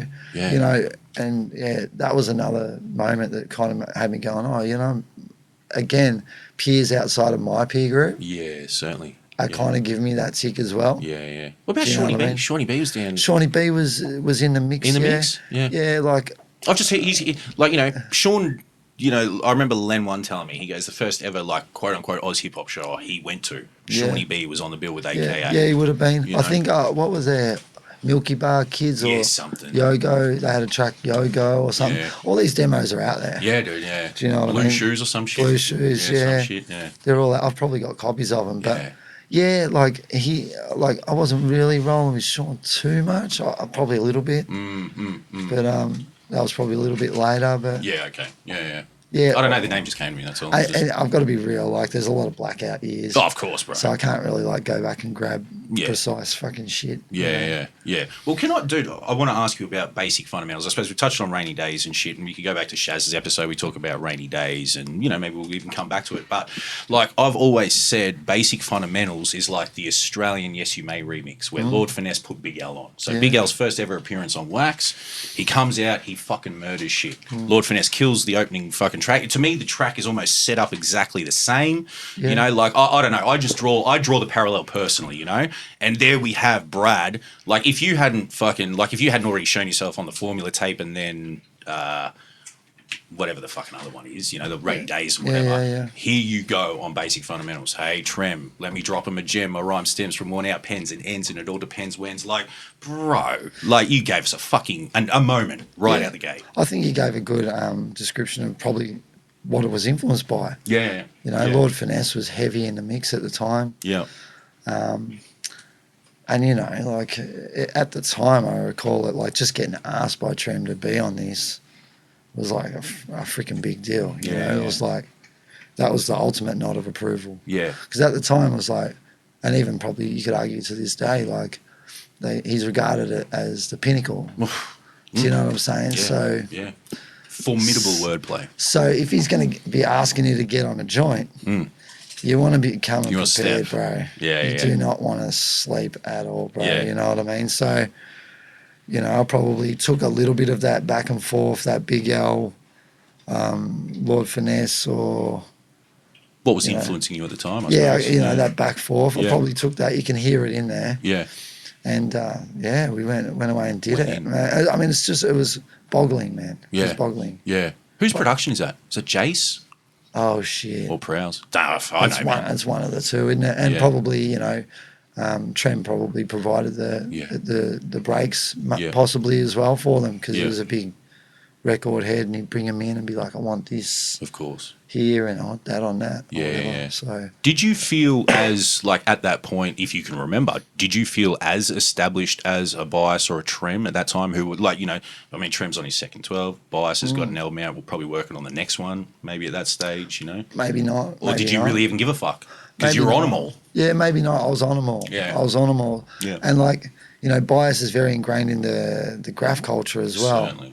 So he's got like that leverage in there, and Trem's like, you know, he's got his leverage as like being nice with it. Yeah, yeah, yeah. You know what I mean? Like Yeah. ultra nice. Yeah. When you got dudes like Ransom saying Trem is the one, Yeah. at that time you're like, yeah, that's the yardstick. You know what I mean? Yeah, yeah. So I didn't feel inferior in any way. I was just doing. No. I was just being and doing. And like I hadn't even like developed the idea of an authentic LP at this point or anything like that. I was just living, bro. Yeah, I yeah, was being a young dude. I was going out partying, girls, yeah, crew, bit of rap here and there. yeah. You know, all that sort of shit. Buying some fly clothes, all that. You know, Living just the the life. usual young fella That's it. shit What that you I was want. probably talking about before Yeah. that they're doing now. Dude, exactly. You know what I'm saying? Straight So up. it's like. Yeah, yeah. It's cyclical and it's always. It is cyclical. It's all just going around. I guess the key is to try and break the cycle, Mm, but that's a whole nother combo. But yeah, so Essential combo. I didn't feel like I was out of place. Yeah, yeah, yeah. Do you know no, what I fuck, mean? how could you, dude? I mean, you were one of the voices of that era without fail, regardless of the output. But then the output, you know, we hit fucking 2000 and whatever, and then the output progresses. But what, you know, you spoke earlier at the start of the episode, you know, so around this time, like, I mean, when do you start thinking about the authentic LP? Or like you record Authentic, the song, over a Jace beat? Does that spearhead going into the authentic LP? Oh fuck, man, that's a really hard question. But look, I think it was definitely that experience of hanging out with Lays. Yeah, okay. And during that period, I think for the amateurs, Yeah, yeah, yeah. Jason Prowler were living in a place out in Noble Park. So Yeah. there were things that were making like things come together. And I guess when we'd done the authentic, we still had like half finished songs and bits and bobs and beats. And, you know, you'll see in the credits that I came back to Melbourne and I did bits and bobs with Jace. Yeah. Just yeah. to complete the songs. And Yeah. then he gave me a couple of beats. Shawnee gave us a beat. Yeah. You know, BBA. BBA gave us a beat. Yeah. You know, and that was pretty cool too. Like, There's also, like, you know, talking about Lays, like you go back to the Formula tape, one of my favourite moments on that Formula tape is where it's you kick it off, Lays goes next, and then I think it's Rob at the end, Rob Nat, and he's over that dilator beat, that, hey, maybe eardrums pop or something like that, and you come in with the opening verse from Authentic, and I think it's recorded pre-Authentic, yeah, and then Lays comes off the back of you.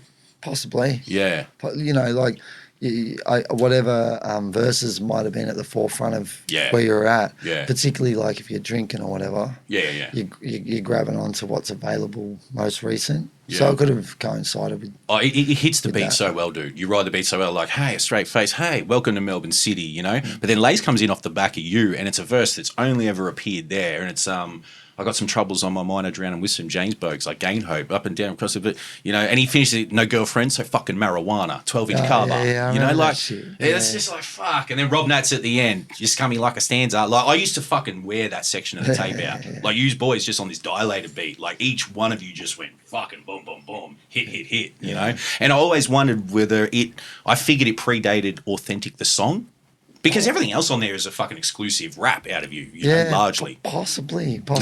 I mean, it's such a long time ago. I know, that, dude. that I one. know. Yeah. And like, Yeah, we're talking late 90s. It's a hard one. Like I guess through process as well. Like some people note particular things in process. Yeah.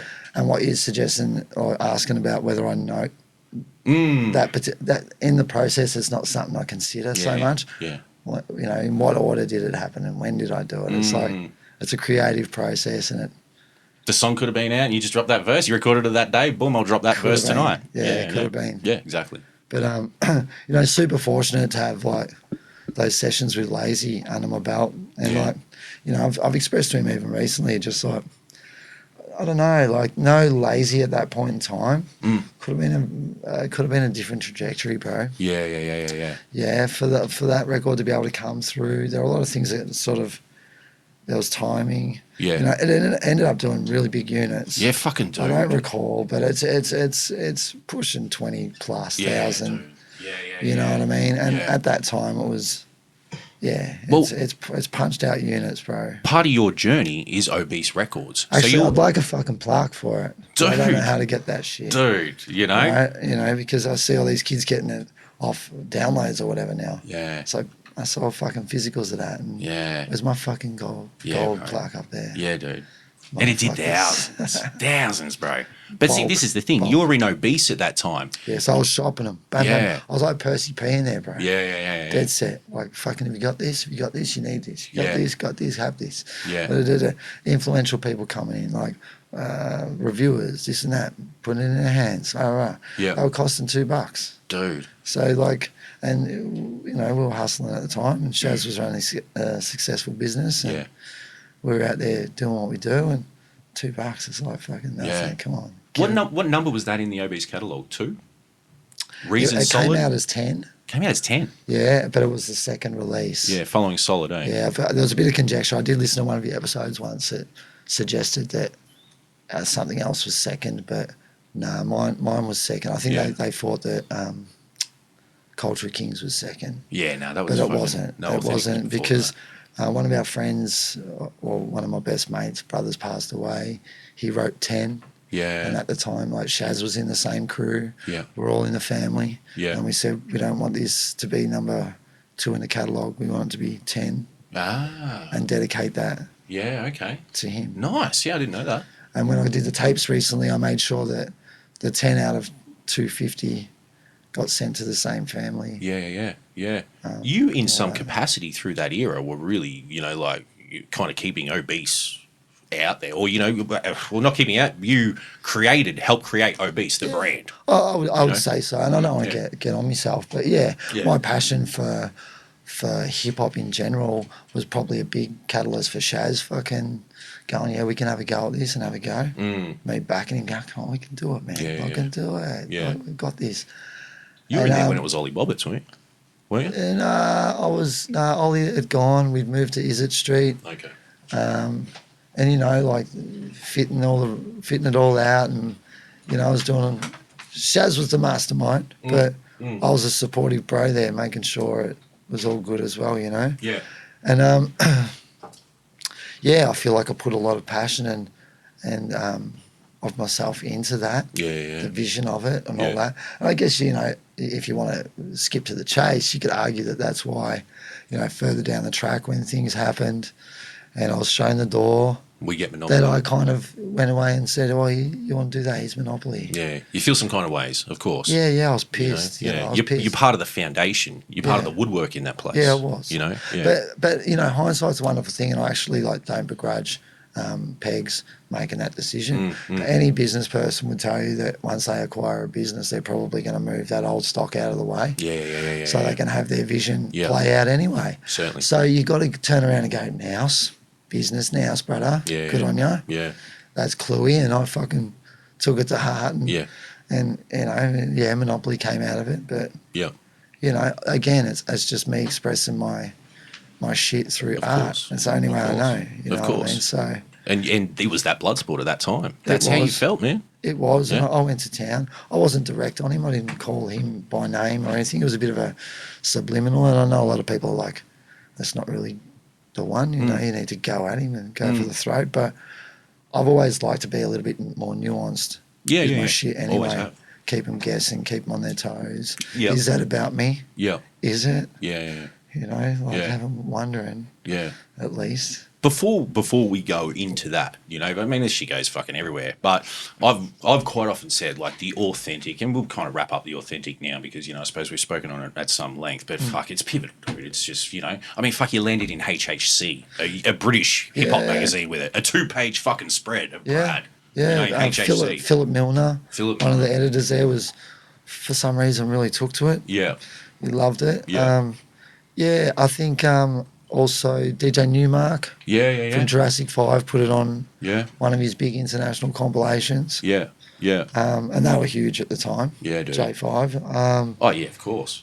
But for such like, you know, like, you know, arguably one of the most definitive Melbourne voices and records, it's so heavily rooted in Brisbane too. I remember, I think we spoke to, you know, when I was talking to Trem, I do remember, you know, and I was kind of like, it's kind of anchored with Toowong and then going back to Yarrawonga, but then you get Demolition Derby, and it just comes fucking full circle Melbourne, bro. So in that regard, I guess it is a clear, like, reflection of my life. Yeah.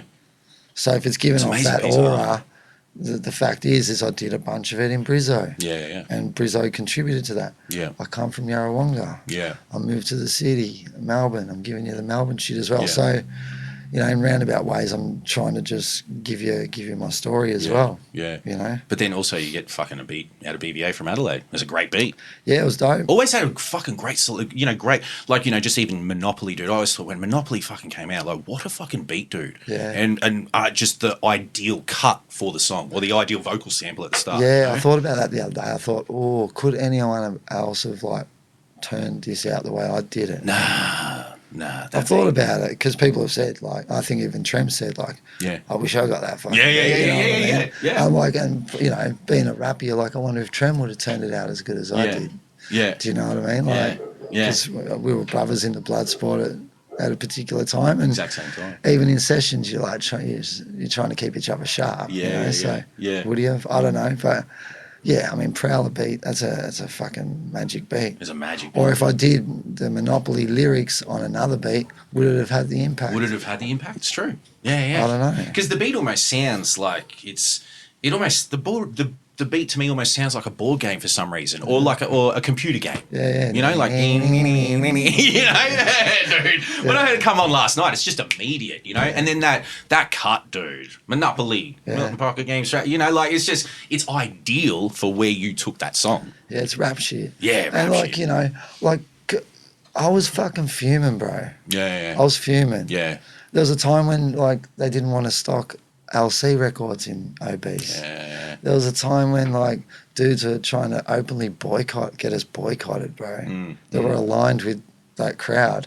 And then because we're standing our ground going, fuck you cunts, right? Somehow we're the bad guys. Yeah. It's like, no. We've paid our dues over here. We've done this shit.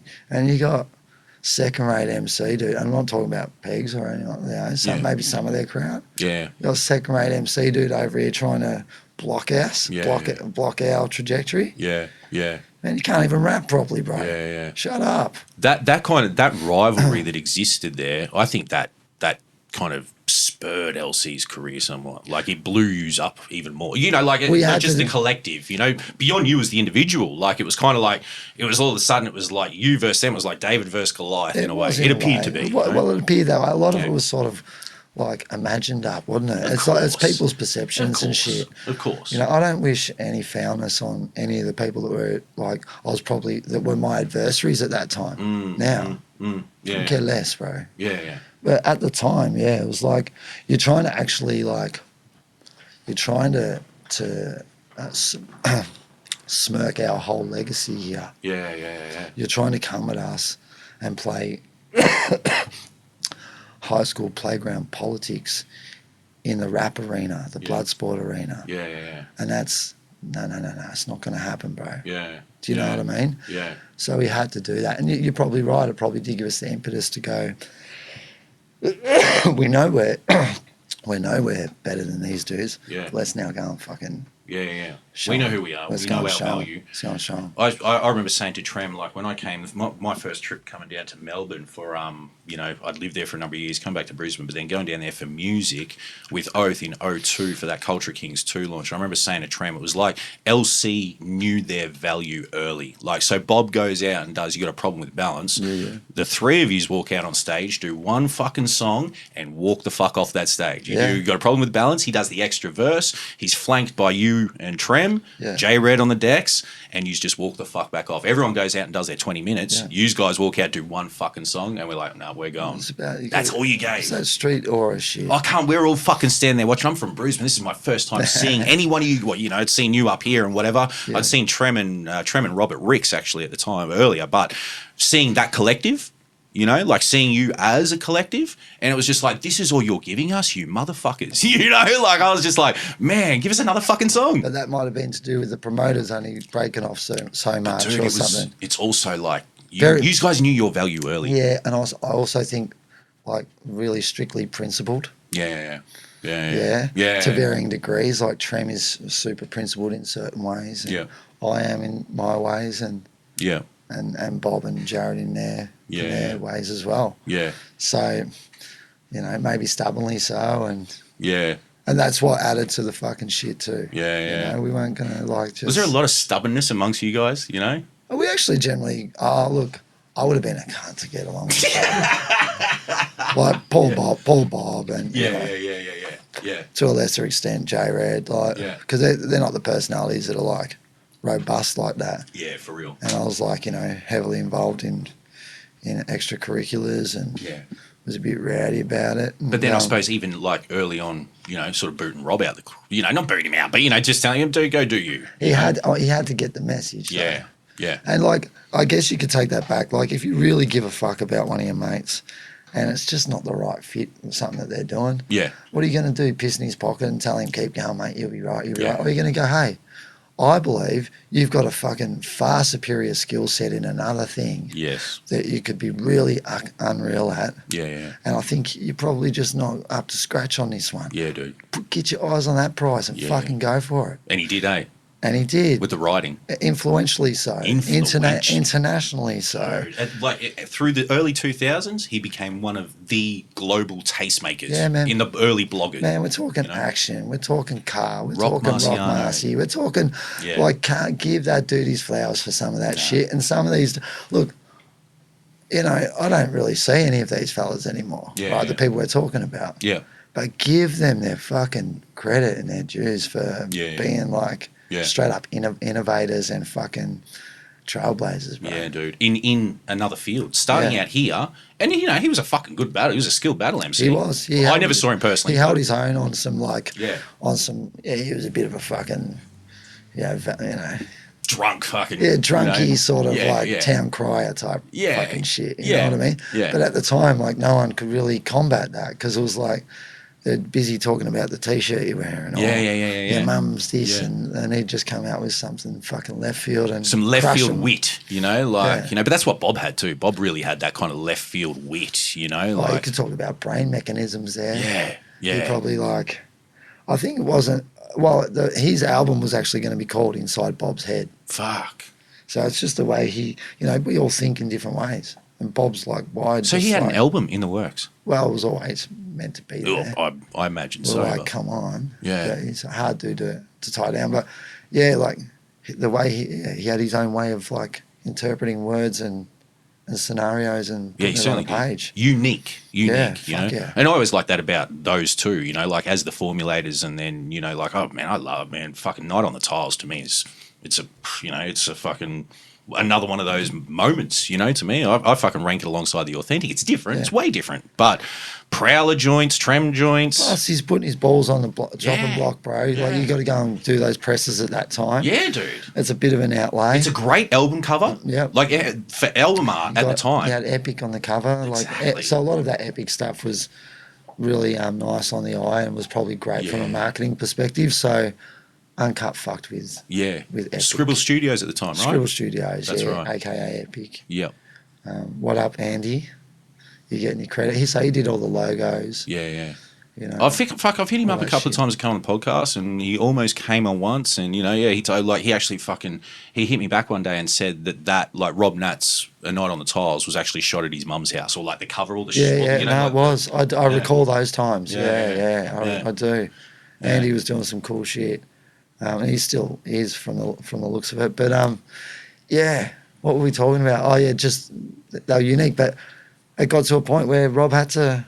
Yeah. And how good was it that Trem actually said to him, "Bro, That's it. you're not the chop," because Rob on stage's set would have sounded out of place. Dude, he would have. Probably only Sex Fiend may he have fit. Even then. Yeah. Because he would have been witty Sex Fiend shit. Yeah. And we were being like a bit deviant. Yeah. Because he You know works what I mean? so well on Demolition Derby. He's dope on Lyrical Mongrels. Yeah. He kicks off Lyrical Mongrels. Like, Yeah. I can't even remember the verse. I used to know it back to. I love that fucking song. Yeah. After a 48-hour drive on VB and Macca's. You know, like that shit. Like, you know, he works on that. But like you said, man, would he have worked in the broader sense of, you know? No, clearly not. Nah. And, you know, Trem had... I do recall that era. It was a very tricky thing for Trem to have that conversation with, you know. Yeah. It's like you're just not chopping it, bruv. You Yeah. know, you're not on the level. Yeah. And he'd had a kid or something, I recall. Maybe Trem said that to me. Yeah, Like, he'd had a might have child a bit of- just around that time. And it was like, dude, maybe just go It's there. just a big thing. Exactly. It's a big thing, bro. It's Like- about to take up a lot of your time, and we're about to go on the road. We're making this record. Yeah, we're yeah. doing all this, you know, like... And the records, Yeah. the songs we're putting out, every week we go to the sessions and we leave that session with another, whatever's on the album. Yeah. Going, "Pff, Yeah. have a fucking listen to that. Yeah. You know what I mean? So how far, like, you know, okay, so the authentic drops, you go around the country, boom, boom, boom. Yep. You start going into, what, the stage is set next? Yeah, we started work on that pretty close after Authentic because Demo Derby, that was the time we started to forge. We did a couple of shows, one at the Tote where we were like official. Oh, We did what about the fucking infamous Adelaide gig, you know? Well, that's later on, but we That's did fine. we did the Culture King shit. Yeah. We did a really big show with Hilltop Woods and Bliss and SO at RMIT. Ah. Massive Yeah. things. So those things were happening and popping. Yeah. And I think we'd started to. I think maybe Trem had broken up with the girl he was with at the time, because it was like, you know, you go around there and it's the missus and the kid and Yeah. you know the rappers have got their beers out and it wasn't really conducive to just Yeah. doing what we got to do. Yeah. And then he broke up with her and got a place in Elwood Yeah, or right. St Kilda or something. So that's when that shit started popping. Yeah. Yeah, so we were just fucking left off for just had a quick bloody durry break and picking things back up. But yeah, so Trem, you know, parts company with some Sheila, Yeah. and then moves out to Elwood. Yeah, he's got a flat in Elwood.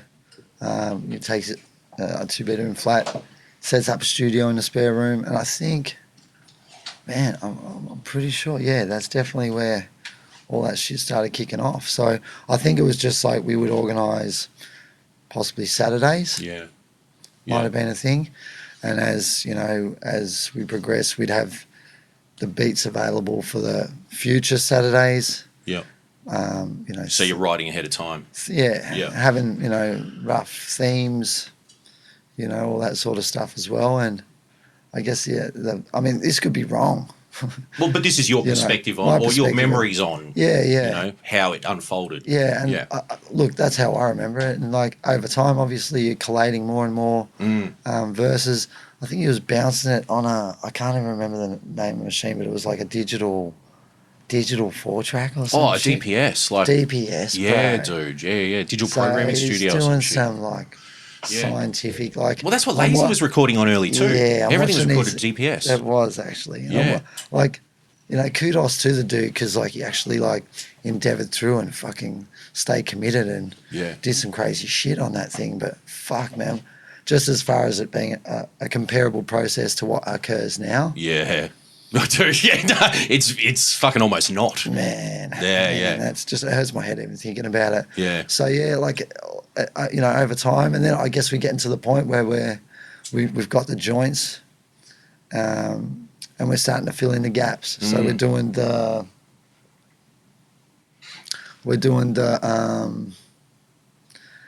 looking for cuts. Yeah.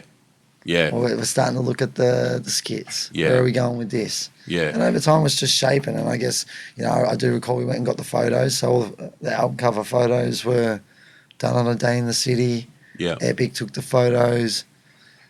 The process is speeding up. Yeah. Anticipation's building. Yeah. All that sort of stuff. And speaking of that anticipation for Lyrical Commission's debut, following the Authentic, we hadn't heard Trem for a number of years. I'm just trying to cast my mind back, but to my memory, we're heading into 03. The stage is set. Arguably, inarguably, if that's even a fucking word, it's not an argument. One of the ultimate classics out of this country. I mean, the structure of the songs, topically. You get Carlton United Tragedy, you get a solo joint on there, go through the list, press release for Christ's sakes. Yeah. Was that the jump off? Was press release the jump off for the record? I think it might have been, but then again, it could have been the last thing we recorded. Yeah, true. I can't recall. I don't think we would have gone in, saying, let's record the intro for a session of this album. But was it the first song release? Was there even a song released? I mean, you did a Sex Fiend video. Oh shit! Yeah, but that was after it was released, I think. Yeah. Man, I can't recall, man. Look, I'm gonna take a wild pun here, knowing Trem's aesthetics. Yeah. He would have been like, "No, we're not giving them shit." Yeah. yeah. Wait. So yeah, they're waiting. I'm imagining in my head that's how it played out, but it could be different. Yeah. Because the press release remix, I don't know, for some reason in my mind, that press release remix, like we get a different version that kicks off the stage is set on wax. I think the remix shows up only on the CD, to my memory, and as does that 3-verse version of "You Got a Problem with Balance." Yeah. Where he's, the boys in the hood fucking, we got a problem here? We got a problem here? So we get that 3-verse version of that, so fucking Bob's got the solo joint on there. Yep. You've got Carlton United Tragedy. I mean, Carlton United Tragedy, dude, that speaks on your own personal experience. Basically, it's about intergenerational alcoholism, isn't it? Yeah. And I guess even at that stage of my life, I was probably beginning to question, pathways in regards to particular substances or things that I'd be using in a social or coping mechanism kind of way. Dude, yeah. Or just being a kid in the mix too. Yeah. That's all part of it. Heavy cultural. Exactly, yeah. Big cultural flex, I guess it was an expectancy that as a young tearabout, you'd be consuming large amounts of piss. Yeah, dude, yeah, exactly right. Yeah. Exactly right. The process of making the stages set, getting the cuts, it's that fucking, it's now cliche, but forming like Voltron, J Red, you're talking about 4 people, arguably at the peak, maybe some of yous hadn't peaked, peaking would come later for some of yous, but Jesus, if yous weren't almost there, you were fucking at the top of the game. It's a timing thing. I think it was very, a common approach as far as what we wanted it to sound like. We were all in the same ballpark around influence and patterns and the wordplay. Yeah. And again, it just comes back to that timing stuff.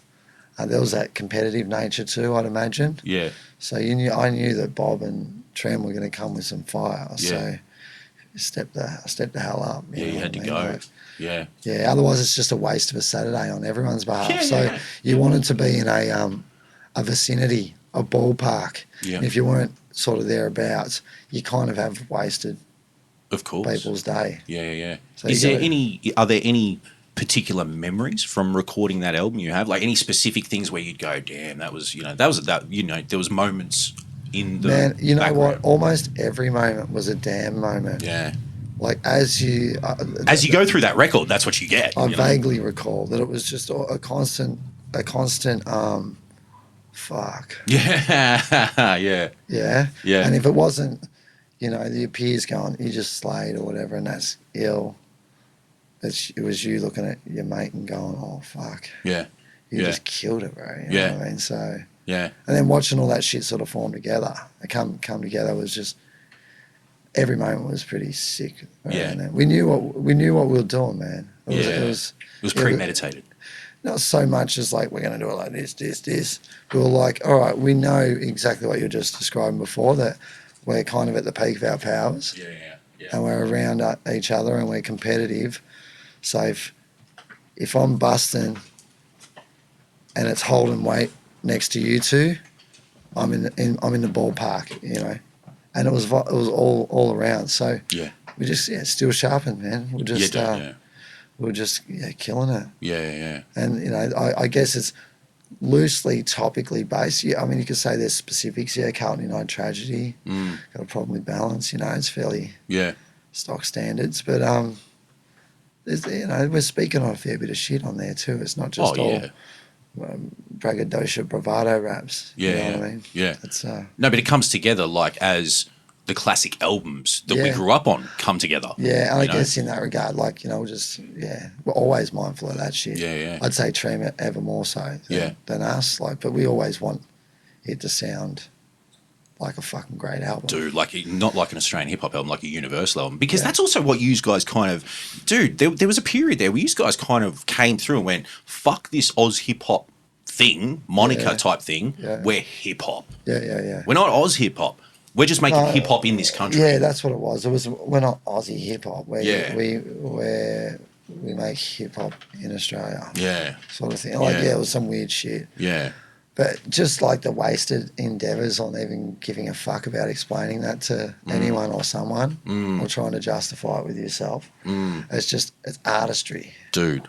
Let go of all that shit. But you're right. Like, we made Hate the Scene, bro. Oh, that's right. Hate the Scene, of course. So, like, we kind of, like, we weren't ashamed to sort of look at all of our peers and go, you're all a fucking bunch of little political fucking little geek boys, essentially. Yeah. You know what I mean? And you're all masquerading as, like, these righteous rapper dudes. There's so much attitude in there. Yeah, there was, but we had it too. Of course. So it's like, it's just young boy shit. Yeah. And, it's a timing thing. And what are your feelings on the stages set today? Thinking about it, it's not available anywhere. I mean, cunts pay fucking $350 for a copy on fucking vinyl, you know? Like, it's... Oh, dude, I mean... When you think back on that legacy, you know, like, you know, Murderous Metaphors didn't hit like Stages Set did, let's be honest. You know, it just didn't. It didn't smash, it didn't. No. Like, but Stages Set... instant, out the gate. And it was everything everyone wanted. What we wanted, you gave, you know? It was, you know, and largely put through to the vision of Treem. Yeah. You know what I mean? Like, without Treem, that shit ain't going to happen. Yeah, dude. Yeah. Do you know what I'm saying? So, did he produce it all? Large swathes. I think there might have been one or two he did, maybe, possibly. Yeah.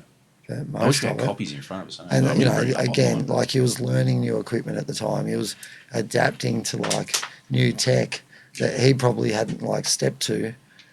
And, like, he stepped into it and fucking that's what he did. So, you know, like, it wouldn't have happened without his prowess. Yeah. Pre-Mahogany Room? Yeah, it was. I'd say Mahogany was more, I don't know if it wasn't Murderous. Murderous was just around the corner in Carnegie. Okay. And then mixtape, Legend Official era was Mahogany. Mahogany Room, yeah. And for those listening, I mean, you could probably go back to Tram's episode. We talk about the Mahogany Room. I think they took over Prowler's old spot, him and Rob. Is that right? Yeah, it was some of the equipment or something? Yeah, it was an AKM building. It's a historic building right near, like, Richmond Station. Yeah. And, like, you know, it's this old fucking warehouse and you got to get this rickety, like, lift up to the top floor. Yeah. Beautiful views of the city. Yeah. All that sort of stuff. So, yeah, we were there for a period of time and that was pretty cool shit. Yeah, dude. But then, you know, like LC touring the Stages Set, the shows, I mean... You know, I was blessed to support the Stages Set launch here in Brisbane, me, Ken Oath, and I think Shawnee B on the decks. And then you also did the All Ages thing at that bloody PCYC the following day. You did 2 shows for the Stages Set, I remember. And, man, you guys hit town like a fucking whirlwind, bro. You know, like, I remember sound checks with you boys and shit. Like, you and J Red, like... Man, don't touch J Red's decks. You know, like if you're a sound man, fucking, you know, like that sound check period. I remember me and Oath were just sitting there, like man, these motherfuckers sound check, you know, like these cunts weren't fucking taking nothing nor giving the sound man nothing, you know, like it was like, you know, I remember the dude jumped on J Red's decks and was like, because, you know, Jay's like, fucking, oh man, this not sounding, you know, not sounding spot on. And like the dude comes up and like, fucking, man, Jared almost lost his shit. Like I remember, you know, like. I had that like weighed to an eighth of a gram. Yeah, something like that. But I mean, you cunts, like, I remember doing that sound check and I took cues from you guys from that sound check because I remember watching you and Tram not just stand on stage, but you'd walk onto the floor and check the sound. So you'd rap at the stage. Yeah. And we started doing the same thing. Or jump down and hear him mid-verse going for it up in the pockets. Yes. And see where, I mean, again, until people are in the room, it's only an indicator of what you can do, but it's good to get an idea of what the system's doing. Yeah, exactly. You know, like last night. Exactly, you know. I mean? So, and then when the fucking night unfolds, you can't fucking call it, you know, like it can unfold in any which direction, right. you know. But those LC shows weren't too far removed from what we saw last night. Motherfuckers stage diving and probably on a bigger scale. Like, yeah. I find it interesting that like dudes think, well, you know, some people may mistakenly think that some of the biggest shows that are going on for acts around the country now didn't occur in our 15 era. years ago, 20 years ago. And in our era, we were like selling those joints that were like the 500 rooms or the 450 rooms. Yeah. And it was raucous. Yeah, dude. And it was underground rap. Like it wasn't like glitzy or anything. It was just like, it was, I don't know, it wasn't hood shit. It's just real rap shit. You know what I mean? So, yeah, the shows were wild, and bro. Because things started sort of burgeoning through there. Hence, you know, where I kind of got, you know, we started seeing Triple J take notice. Are you still in Obese around with the at the stage of set? Nah. So I've left probably like, you know, 3-4 months prior, maybe. Yeah, right. Or, you know, been shown the door. yeah. Let's be real. Yeah. And I think, you know, it was coming. It was on its way. Yeah. And I think those guys might have known that shit was coming as well. Yeah. You know what I mean? Like, they knew they caught wind there was something. There's a record coming, bro. Yeah. But was there any animosity at that point? Look, I think there was a bit of unspoken animosity. Like, I obviously had animosity. You know, I had a vested interest in, well, you know, some history and of course and energy in that place. But yeah, I don't know. Yeah, it's an interesting one, isn't it? I think people knew there was an energy. People knew, like you said, like we didn't. I don't think we leaked anything. Yeah. So when it did drop, and when they got it in their hands, I like, fuck. Yeah. Do you know what I mean? So, and when the fuck moment came, things started even changing a bit more. Yeah, dude. Because even like, you know, I think there was like subtle lines, and I always wondered, you know, I remember like, what was it? Move on the Pavement. You know, like Bias, strolling, not strutting, fucking controlling nothing. Good luck with your whole production shit. I heard you going gold or something. Like I always wondered, is that you know, is there some fucking, you know, or is that just that Melbourne energy, bro? You know. Hey, if B's coming at me, like what can I say? You know, did you ever see or did you ever feel that? Like, was that part of it? Was that part of your sort of pushback against what was, you know? And I don't even know that's. I mean, that's just wordplay too. Look, you know. Look, let's be real. Like. A lot of guys chose sides. Yeah. You know, so it revealed who. And big shouts to Bias because I love Bias. You know? Yeah, so do I. And that's a fucking song and a half. But, you know, he had an interest that he had to like look after at the time as well. So inadvertently, he kind of chose a side as well. Yeah. And you can't you can't sit there and go, hey, you fucking. Yeah. You know, what are you going to do? Come and hang out with me, not attached to any record label. About to drop an LC record. Where's an interest there for him? He was doing shifts at the shop. That's right. So yeah. But if it's a go, yeah.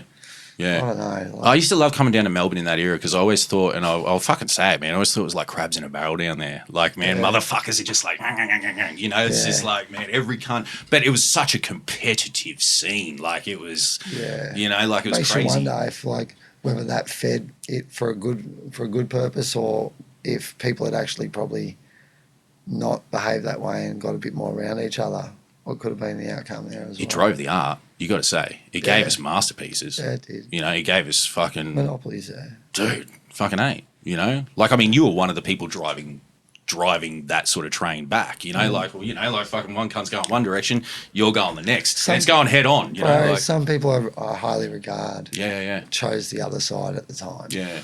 Did it feel like that? Fuck yeah, it did. Yeah.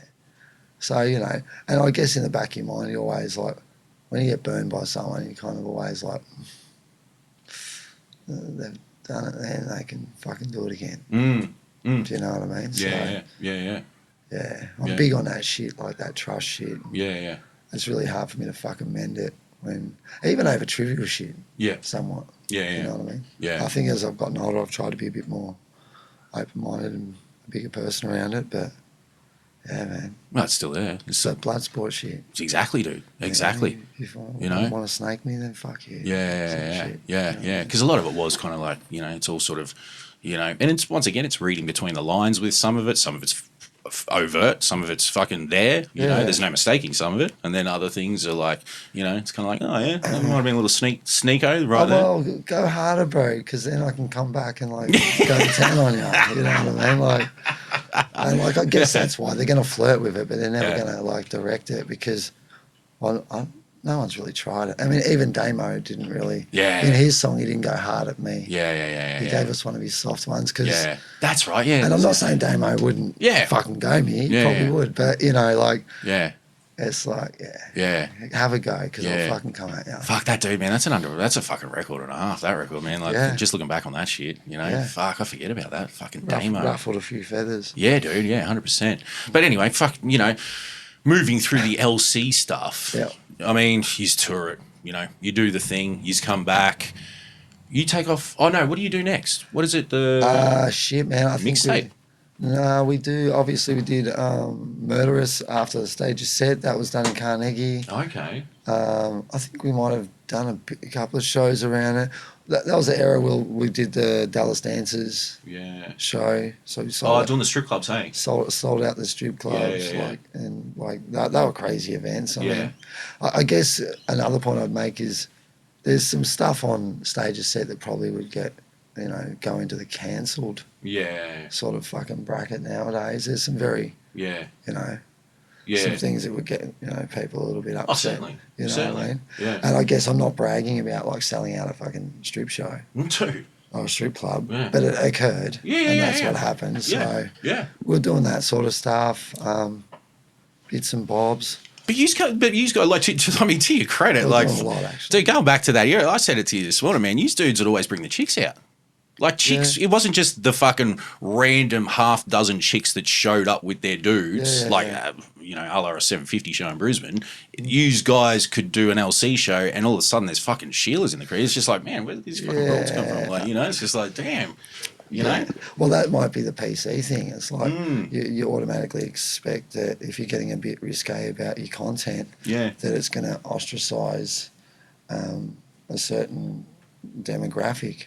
But also draw out another, maybe. You know, like, you know. They might be hearing it from a different, like you're hearing it from a judgmental viewpoint. Yeah. A woman might be hearing some of that stuff and going, "Hey, yeah. You don't know." Yeah, that's it. You know what I mean? So it's like, it's just, I mean, that's a broad sort of convo. Have you got, in hindsight, a favourite Lyrical Commission moment or song? Like, you know, you gave us, like, I mean, the crew, dude, like, I think Lyrical Commission's influence, I always use this term pervasive, I think Lyrical Commission's influence is just all-encompassing, and it's still in this generation. We're hearing 19-year-old rappers, or, you know, 20-year-old rappers cite the influence of LC and Strut and Trem, you know, like, I mean, it's out there. It's still, you know.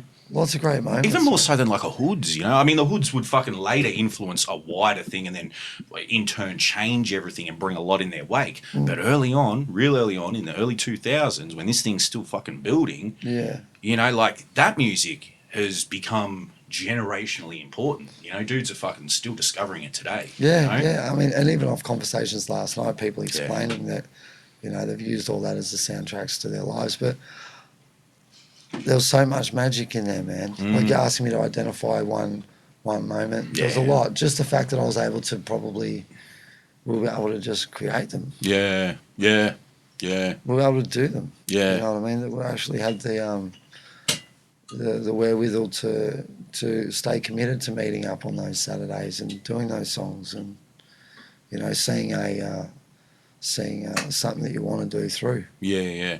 So what changed between that and Murderous Metaphors? What was different? I don't know, man. Like, I think we might have changed equipment. Maybe might have changed methods a little bit. We might have went to like one of the computer programs. Yeah. But it was also more individual. Like it was less LC, it was less cohesive, and it was more individual. Like, you know, there was a solo track of everyone, there was a couple of crew, you know, well, how many joints were on there? Seven or six or seven? Yeah, something. Yeah. Look, it might have been like people thinking about what's their next step, maybe. Yeah. Who knows? Was it also influence and what you were listening to at the I time? reckon, or? yeah, you could probably throw it around with some stuff that was, well, you know, like your non-fictions. Yeah, Jedi So Mind it's like Tricks coming Sync through. Quick, you know, it's that, maybe that AOTP sort of stuff was around. Yeah. So if you, it's a fine line between, you know, taking influence and like biting, right? Certainly. And I'm not suggesting that was bitten, but if you go out a bit too far, it can actually lose its shine. Yeah, you know what I mean? Like, yeah. if you're drawing more on the influence than your skill set and the little bit of influence, it shows. And it makes your stuff a little bit more inauthentic. Yeah, dude. Yeah. You know what I mean? Yeah. So it sounded like we were going at it, we're in the pockets, we're doing shit, but it kind of sounded formulaic, maybe. Yeah. You know what I mean? Not natural. Yeah. Maybe. I don't know. I wouldn't, I mean, to the listener, as a listener and as someone who purchased it at the moment, he could. Like, I got it. Like, I fucking got the CD and the wax. They're good records. Yeah. But I think when you're coming off the back of a stage set, maybe that was the move that wasn't right. Maybe we shouldn't have been doing an EP right then, man. Yeah. We should have been coming hard with like a killer single. Yeah. And working towards that next LP. Because are you working on your, I mean, you know, things move real quickly through that Murderous Metaphors, Legend Official mixtape, Legend Official. Things start really fucking, it's like boom, boom, boom. Yeah, well, I'm around, man. Yeah. Like, I'm hungry, so I've got like access to a studio. Yeah. And Trem is fucking super keen to fucking rock shit. Yeah. So it's like, yo, what's up? Let's get there. Bang, bang, bang. And it happened. You know what came out of the Murderous Metaphors, though? The bigger shows. So, you know, whereas Murderous Metaphors may not have been as big a record as the Stages Set nor as cohesive a record, what did come of it was huger crowds for you guys. Way bigger crowds. Yeah. Those launches, like, I mean, once again, with 750, we're blessed to support you guys in Brisbane. We spoke about it with Trem. That was a fucking sold out record. Can't talk about that shit today, bro. And a lot of people, I think, even pretend that they were there, you know? Like, I mean, this is, That's you know. one of those infamous ones. Yeah, it's one of those shows. Yeah. It's one of those infamous shows. Left One, 750 Rebels, and LC at the Rev in Brisbane in, what, 08 or 09 or whatever. And, you know, Trem spoke about it. Backstage, LC. Like, it was a damn near riot. 2 levels, Nuts, fucking... bro. It was huge. Nuts. And then it was the same when you went to Adelaide. It was the same when you You know Melbourne. what? It was the same in fucking Sydney. Too. Sydney too? Yeah? Sydney was raucous as fuck. Man. Yeah. And like, we actually thought that might be the last place that would give us that. Yeah. You know, we knew that we had support there. But shit, man. Yeah. One could argue that was the most hype of the lot. Yeah, dude. Yeah. Scarily so, you know, like Unreal, fucking eh? riot squads and shit. Dude, I don't not believe it, because I know when I'd go to Sydney with Lays, me and Lays would go down there and be like, man, is anyone even going to come out? Fuck, we put on some good shows in Sydney, bro. Yeah. Probably only ever 3, but fucking each one of those 3 shows was fucking great. It has a tendency to surprise you. Yeah, surprised the fuck out of us. Yeah. Absolutely. It was like Sydney were hungry for it. It was like, no, they never see you, so they want to see you. Yeah. You know, it was kind of like, wow. You know, but yeah, off the back of Murderous Metaphors, you guys gave some monumental performances. Yeah, we were tired. Well, like our stage show was getting tired. You know what I mean? I reckon like when we first took Stages Set out, we were still getting the intersections right and fucking doing all that. We were already tight, but it was just like you got to do it live to get it. You know what I mean? Yeah. And by that time, we were probably like smashing shows really hard as well, like super tight unit. Yeah. Which allows you to enjoy the moments a bit more and be a bit more performer. Yeah. You know what I mean? And Yeah. get the crowds into it and Yeah, dude. do all that. Yeah. You're not sitting there trying to like check your bars out. You're like, I've got this shit, and I'm just loving this moment. You know what I mean? Like, You're just working. Like, it was like, it's like all those little pieces, just those cogs are just turning perfectly together, man. Yeah, like, we knew if we fell a little bit, you're going to get caught. Like, people are there to just go, right, you're back on. You know what I mean? So, because I also remember, like, please continue your thought, but I also remember, like, it's a rare day that MCs of that era could step off stage and give their DJ some shine without the room emptying. But J Red, you'd step off, give J Red 4 or 5 minutes, and he would control the motherfucker, and every eye was hands in the air, and then you just walk back out. They'd probably be more pumped for us to come back out. And man, he's coming out dropping fucking. You know, like, he's even doing things like dropping records we all know, you know, like, fucking Suckers Anybody Go. And no, Code of the Streets, I think, was one that he used to drop, Code of the Streets and shit like that. And it's like, man, we all know these fucking songs. Why do they sound so good right now? You know, like, it was just in the mix, you know? It's the way he throws them down as well. Yeah, it is, dude. You know what I mean? His change ups and all that sort of shit. Yeah. But he was a show stealer sometimes. Yeah. Sometimes we had to rein him in. Yeah. Fuck, that's DJs, man. Shout to the DJ, they're the backbone of hip-hop, mate. Yeah. Shout to you, Doc. We got a DJ in the spot. Don't forget we're called Lyrical Commission. God bless him. Yeah, no doubt. Yeah. Well, man, you know, the LC stuff. Jesus. I mean, you know, we could probably spend a whole episode talking LC, you know, but... Yeah, it was an era, bro. It was cool shit, you know what I mean? And we made inroads and, you know, like, I guess, you can say that the stage you said is, I don't know if, like, you know, the music archivists in, like, Canberra or in Melbourne understand the influence of that record, but the people who are amongst it know what that record did. Yeah, dude. You know what I mean? It was... Well, I know what that record did, like, for the generation that existed through it, but I've heard it since through, like, I saw a Chillin' It interview. I saw a Mitch Oss the Menace interview recently. Yeah. I've seen numerous interviews of, you know, I think Nerve and them came on the podcast and they cited, you know, Brad and, you know, like, dude, you know? Well, just out there grinding, and how cool's that? Yeah. How cool is it that, like, you know, I guess people can listen to that, get inspired in their own way and go on and become such great artists themselves. Exactly. You know what I mean? Like, and this is, it gets back to that earlier question, like the evolution of the game here. Yeah. You know, if you look at the technicalities of the artists, you know, like the deliveries and the sharpness, I don't think they've ever been as sharp. Oh, I can't. Right, as far as technical abilities go. Yeah, I tend to agree, dude. I think, you know, the writing is getting a little bit lazy because it's just that, like, you know, that McDonald's shit, give them that stuff now. Yeah. And, you know, that's okay too. There's a particular sound in the market they've got to go for. But, where was it going with this? Well, the writing, just the way dudes are putting it down now. You know, some of it's formulaic, some of it's... But they're super tech. Dude. They're very, very adept at the patterns. And they have a very understanding. Whereas in our era, it probably wasn't as sharp as what that is. Yeah. Well, it was more... I suppose a lot of it was just 4 on the floor, really. Yeah, you know? to see where it's come. Yeah. How people can, like, do patterns in house. Yeah. That's nuts shit. Bro. Yeah, we were talking, me and Mesk, shouts to Mesk, who's on the camera today, Dom and all them, like, we were talking in the car ride home, I think, after fucking Gaz's episode the other week, and we were talking about how, like, this dude up here, Smack, you know, like, he's on Instagram, like, and he's, you know, doing 7 different styles on a reel, you know, and it's like, he's a master at each fucking one. It's just like, but all of a sudden, you know, like when we were rapping, it was just fucking rapping. Yeah. Now there's individual, okay, I'm giving you the boom bap, I'm giving you the trap, I'm giving you the fucking grime, I'm giving you the this, I'm giving you the that, you know, and it's just like, you can do each one of them fucking great, you know, but, you know, at the same time, which one are you specifically too? Well, yeah, and also, like, I like to think that... But shouts to Smack, man, the dude's that's talent, cool shit, you know? that's super cool shit. It's super cool shit. But I think that could also detract from just being able to create the next flow and pattern. Yeah. Because you're just boxing yourself into what's been done. Yeah. You know, like, how do you do a Pharaoh Monch pattern? And how many patterns did Pharaoh Monch give us from organised confusion to fucking internal affairs alone? You know? You know what I mean? Like, yeah, straight up. And if you only did them in those patterns, would you ever have a Pharaoh Monch? True.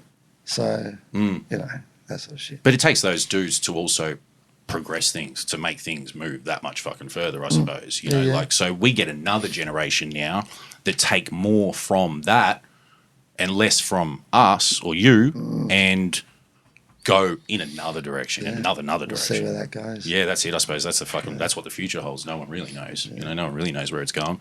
But in terms of what your trajectory,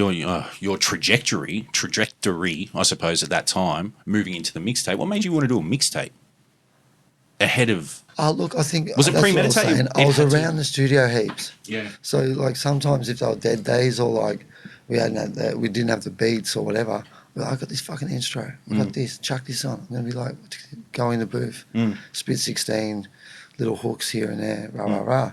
And over time, these folders started to build up. Not a long period of time, you know. And got to the point where I was like, let's fucking drop a mixtape. Yeah. We've got to fill a couple of gaps here and there. Yeah. Get these dudes on here. Yeah. These guys here. We do that and bang. Yeah. So but you brought it back to Brisbane too, you know, like you get Left One out there. I mean, they're really an overlooked crew. I reached out to Verbil recently to come to the show. Both of them. So good. Fucking Both of them. I Verbil, think bro. at some point, like in the conversation, it became a bit of a flows thing. Yeah. You know what I mean? It was like, and then only like recently did I realise that Left One, Verbil, sorry. Yeah. Verbil is fucking just as good, man. Dude, I reached out to him he's recently. like an Aussie papoose or some shit. Yeah. I don't know. Like he's fly. You know what I mean? Yeah. I think he was overlooked too. Yeah. Like really, like you know, it was definitely an L Flows thing. And that's a timing thing as well. Yeah. Because actually, as an individual artist, he had the look. He could have been like, I'm talking about things like Nerve. Like Nerve's got a great presentation, great technical, makes great songs, has all the boxes ticked, you know. And I felt like he was kind of like that. Yeah. He could have been. Yeah. He was a good presentation. He was versatile. He could make different songs. And it's just a timing thing, isn't it? Yeah, dude. And they just, you know, I mean, well, fuck. I mean, Trem's sitting on that L Flows album. There is an L Flows record. Yeah. You know, like it'd be fucking amazing to Let's hear hear one day, it. see But where it's at. Reese was on that. Bunks was on that. Yeah, Bigfoot. Reese Dime, you know, like Bigfoot was on that. Biggie Bunks. Who else? Dude, the LC joint. LC. I mean, that's a fucking, to me, that is an LC sleeper. Gemstones, is it? Bro. Gemstones. The shit's a classic as soon as my ears hit the headphones. Over some nice British production. I think it's over Paradise, maybe, a Kalashnikov. Was it Kalashnikov? Maybe. Not Harry Fraud or something? Oh. I don't know. It's one of them ones. Who's Harry Fraud? Harry Fraud? Harry Love. Harry Love. Yeah, sorry, not Harry Fraud. Harry Fraud was US, wasn't it? Yeah, Harry Fraud's been doing that fucking Action Bronson shit or whatever. Yeah. No, I remember, Trem saying it was a UK bit or something. So we had heaps of songs, man. Of songs. And during those sessions as well, out of those sessions, the ones that we were more serious about, like you started to identify what's suited to an album and what's a mixtape, and those folders started getting created, and you know that mixtape folder got a bit of precedent and got fixed up and done. Yeah. And then we moved on to the album. It's into Legend Official. You know, how long do you spend pre-production on Legend Official? Or are you just getting them trem beats and you hearing the random joints and it's just like, cunt, I'm diving on that. I'm on that. I was like writing pretty I was writing heavy. Yeah. Like I was in a spell, so like they probably couldn't throw me enough beats. Yeah. Do you know what I mean? But so it didn't take long, I don't think. You know, it might have go to woe. It might have been like a 9 month year thing. 9 months, yeah. 9 month year thing, maybe. Yeah. And then you decide you record. This is recorded at the Mahogany Room with Trem almost solely. ACAM buildings. Yeah. It's kind of like, you know, it's kind of like one half of LC. Just randomly before we go into it, like, where's Bob at? Like, is Bob around? Like, oh man, you know, not to disclose his personal business. Bob's like starting a family. Yeah, had a family. You know, maybe a career. Moved on. Yeah. And you know, we were having sessions where he probably just wasn't on the money. Yeah. He wasn't keeping up with me and Trem. So yeah. You know, and you know, he made the right decisions, and everyone sort of And then I imagine heading into Legend Official, we all know Trem. You know, Trem's so methodical with the pen that he's probably not nearly as fast as you. So does he take the helm of the production? He's like, all right, well, I'll fucking play this role. Yeah. And you come in. Pretty much fully I'm working flat out. Fully committed to an album, bro. Yeah. Yeah. Like, you know, no Trem, no Legend Official. Yeah, yeah. Like, straight up. So, yeah. You know, he went above and beyond to make that shit pop. Yeah. So, yeah, we just got busy, man. We had a fucking good work rapport. We were able to be like disciplined and get in there and work. Yeah, yeah, yeah. You know, and things would work. So yeah, yeah, man, it was a good process. It was like a really cool spot to do it. You know. But then, you know, dude, you're giving us more moments there. You know, not only, you know, do we see an introduction of sort of, you know, some prominent US guests. You do a joint with Sean Price, Out of Space. Yeah. But then we get like Bounty Hunters. Yeah. You know, fucking, what else is on there? Jesus Christ. I mean, you know, we touched on Monopoly. I like your last though, man. It's Never Ending Blue. Never Ending Blue, you know? There's some bangers on there. Yeah. Yeah. One's a bit of a classic. Which one's Welcome to Melbourne. Which one's that one? One, yeah. With Lee Sissing on the hook. You know, I got caught up with Daniel Merriweather on there. Yeah, some cool, true. some different shit on there. You know what I mean? Yeah. You start kind of doing different things. You know, we'd never seen an R&B hook in anything from, not an R&B hook, but, you know, a sung sort of hook. We'd never seen that on any one of your records or any of the related records. I'm you know, I guess you couldn't suggest it in the LC setting because it just wasn't sitting in that setting. Yeah. But I mean, most dudes that have worked with me know that I'm open to like musicality. Yeah. I don't necessarily have to have that boom bap beat to get down. So yeah, got Lee in, got Daniel in. Like Daniel Merriweather's around Melbourne streets as a youngin', man. Yeah, like, dude. Yeah. Little soul singer and shit. Yeah. And was he part of that camp with like Phrase and Flavor and those guys? They were up at Marlin Records, so you know, they were in Izette Street as well. They were just like a little bit further down the road. Yeah. They were all signed to their label. So, you know, we just made those connections, and I'm open to try and do new shit. Yeah. Like even the new stuff I got singing on that. Yeah. Yeah, I sing at the start of it. No shit. Yeah? Yeah. Exercising those vocal cords, mate. Yeah. I haven't got the greatest voice, but so I'm saying just like don't do what everyone else is doing. Yeah. Do you? Do what's in your heart. That's it. Yeah, what you're bro. feeling. Yeah. Well, that's where things, you know, like that's, I suppose, you know, the extension of things, but you record and then move to the UK. Yeah. Yeah. Yeah, so we tie up all the loose ends. You know, Trem's working his ass off trying to get it finished. You know, and I just briefly, sorry, I did touch on it. How did Out of Space and Sean Price wind up on that record? Oh, like, you know, I'm happy to say that realistically the label got in touch. Yeah. They said, who are your dream joints? Yeah. Who you want to rock a joint with? Yeah. And, you know, I was heavy on Out of Space at the time. Yeah. So I was like, Out of Space. And I go, see if you can get Sean Price. Dude. But the thing is, Sean was selling mad verses at the time. Yeah. He was just flogging the same verses to people. Yeah, that's what he was doing. I was lucky I got something unique that he hadn't, like, duplicated and sent to some dude in France or something, you know what I mean? Yeah. So there was a magazine around the time Legend Official dropped. It was called Elemental Magazine, and I remember I picked it up and it had a Sean Price article, and you know, this is like Monkey Bars Sean Price, when he's starting that sort of resurgence of Sean Price. Man. He actually spoke in it about selling verses for $1,000. Yeah. He goes, man, I'm 1,000. You know, what did he say? He goes, I'm 1,000 there. You know, because he's selling that many fucking verses. And it kind of like, he had a new wind out of that, you know, and you're part of it. You're in the mix. You know, like when I had Boom by Air. Yeah. Bro, I was just like, that was my song for. Yeah, dude. Yeah. You know, and there's better songs. Yeah. On that, but it's just like, dun, you know, it was like, and then hearing him just tear it down. But, yeah.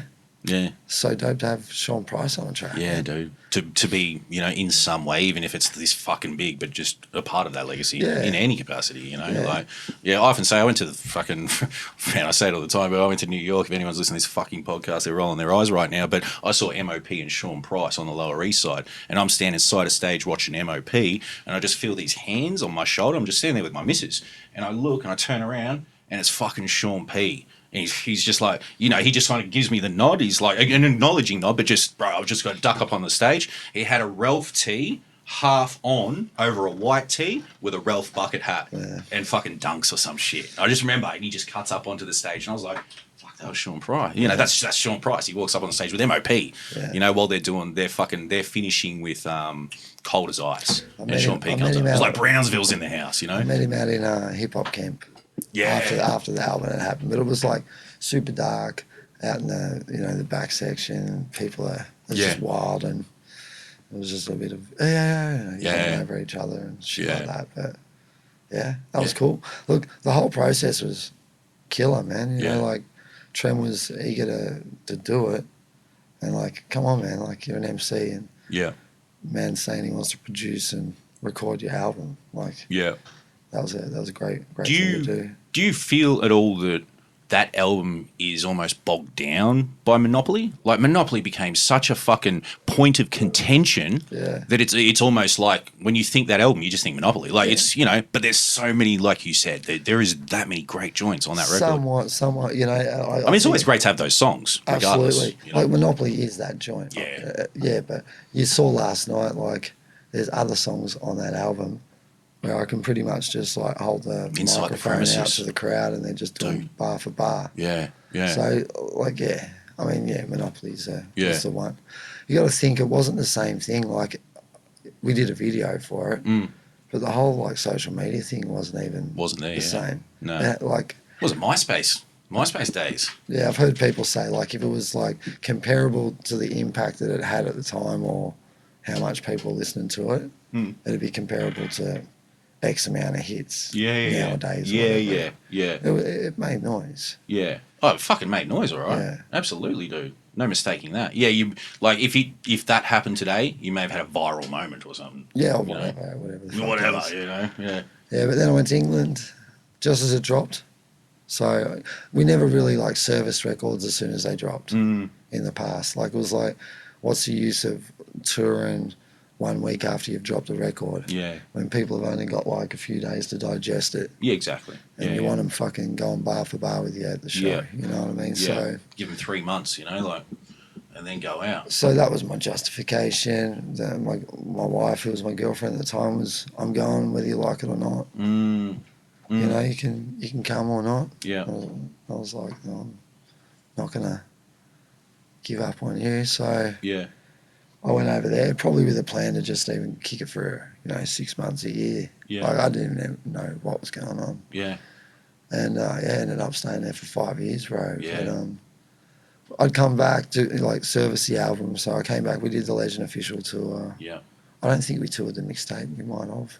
No, I don't recall. Yeah. We eventually we'll throw on some of them in the set and all that sort of thing. Yeah. And stayed over there, and then obviously made Fallout Shelter over there as well. Yeah. That was a bit of a trip. Like, it was a cool record, but Shogun went down a week after it dropped. Yeah. Shogun shut up shop. So did it really? A week before Fallout Shelter? No, a week after. So it did its initial send out. It did its 2,000 send. Yeah. Because at the time they were pushing to like certain numbers in a week and going boomf. Yeah. And that was it. Yeah. So, yeah. How did you feel about Fallout Shelter? Was it recorded with Beat Butcher? Recorded. Big Butcher did all the production. It was recorded by Ghost. Okay, yeah. All done on an SM58. Yeah, no shit. Yeah, it was. That must have been like taking it back. It must have been like like going from, where you guys have almost set up, you guys have set up actual studios, you're recording at the Mahogany Room, then you're going over there and going almost back. Was it like a bedroom set up again, or was it more? No, like they had the capacity to do it better. Yeah. And I probably could have been more patient and got access to studios, but it was called Fallout Shelter. Yeah. And it was done in a cupboard. Yeah. Cord was going in the cupboard, and I'd have a fucking little light in there, and we didn't even have like poppers, man. It was just like, no shit, give it that feel, you know what I mean? Yeah. So, but that's actually probably the record I'm most happiest about. Yeah, no shit. Yeah, that's probably the one I like the most. Fallout Shelter. Yeah. What, the experience of it, the adventure of it? It seemed like a more adventurous record. Yeah, I just feel like it's probably my most authentic self. Yeah. Like, if you read between the lines of it, it's very it's like me trying to like come to terms with or understand myself better. Yeah. Just in a weird environment. Metaphor. Do you think removing yourself from Melbourne, the comfort zone, and then placing yourself over there, working with people, had you had any prior relationship with Beat Butcher? I mean, we should even talk about what Beat Butcher went on to. For Christ's sakes, you worked with him at that stage. That dude went on to produce Prodigy, like, you know, most of our favourite artists. He's got '1 records now. But, no, like it was Disorder. Oh, fuck, Disorder. So Disorder Pete was like a dude who, when he come out here... Suspect Packages. Yeah. Yeah. He'd kick it with us a bit. Yeah. So when I went out there, I actually, like, randomly fucking... The first place I lived in London was, like, less than 5-minute walk from his place. Wow. So it was like, you know, another one of those sort of moments that just matched up. And, yeah. Butcher worked for him at the time in the distro, and... Yeah. First night I met him, he gave me a disc, but he was mega blind. Yeah. And I just bought some new kicks and we had a Ghostface show. Yeah. And he stood on me kicks. And then he was like trying to give me his beat disc, and I got pretty frustrated and turfed it and shit. We didn't get off to a good start, but yeah. That's no way to fucking start a friendship. No, it's not. Not at any stage. Even last night, man, cunts, I fucking wearing white on white Air Force Ones, and I'm just like, fucking watch out, you motherfuckers. You know, like, yeah, it is what it is. I know that feeling, mate. I know that feeling. But so yeah, moving from that, I suppose, moving out of Melbourne, heading over there, we get that. At what stage do you come back? Do you come back and tour that here? Yeah, I think it's that year.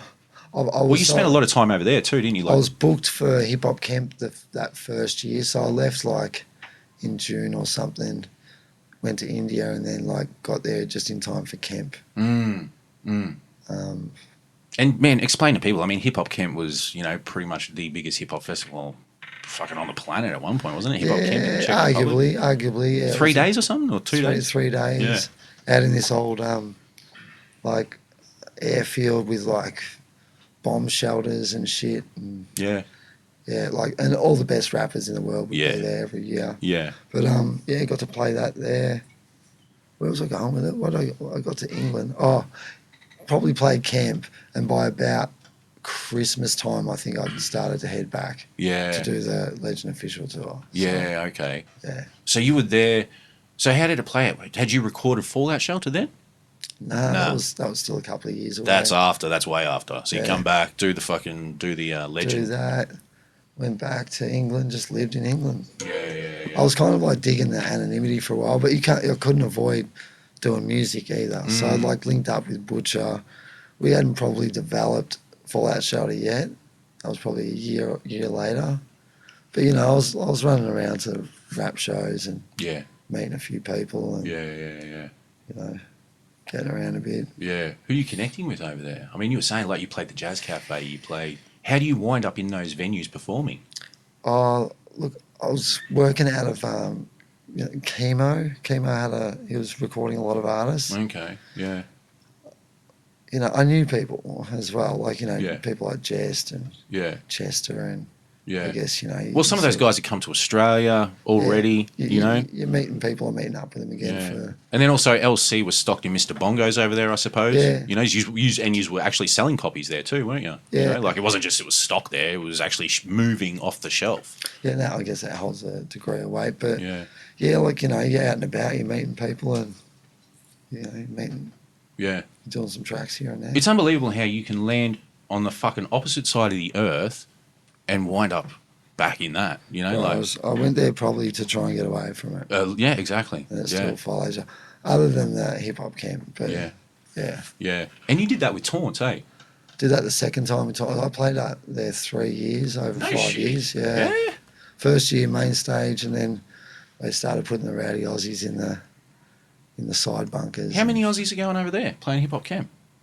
None, but there'd be contingents of like Antipodeans that would come over from London to experience the raucous. Yeah. I remember seeing that festival in that non-fiction DVD when they dropped that green DVD, and I was just like, Jesus Christ, we were there. open air festival. We were there that night. The last You're at that non-fiction show. Yeah. Fuck. It was nuts. Yeah, that would have been fucking nuts. I think we had triple A's as well, so we're up on the stages pretty much. Sick. Kicking it. It's Sick. good. Sick. Sick. Have you got management through that? Is there someone taking care of your business? No, I'm dealing directly with head people there. Yeah. Through an Australian connection made there. Yeah. They were attracted by, we haven't had someone from Australia, so. Yeah. Yeah. You know, and he's done a bit of shit. Like, they would have, like, done a bit of research and said, oh, you know. Yeah, yeah. So I'm really open to just sort of the international hip-hop sort of fucking elements as well. Yeah, because things were kind of translating from shore to shore, I suppose. Like, we were getting a lot of the UK hip-hop, you know, and I suppose the UK hip-hop that couldn't break the US market, the Aussie hip-hop couldn't break the US market, but you could probably get a look in Europe, you know. Yeah. You could get a look in the UK, you know, Well, as the UK got a look in here. Or actually got fucking a huge following here, you know. It's evident, like, Hilltop do mad numbers in Europe. Yeah, exactly. Yeah, Do you know what I mean? So, Yeah. of course it's possible. It's been done. Yeah, definitely, eh? Yeah. Definitely. So how long do you spend there? Roughly 5 years. And what brings you back?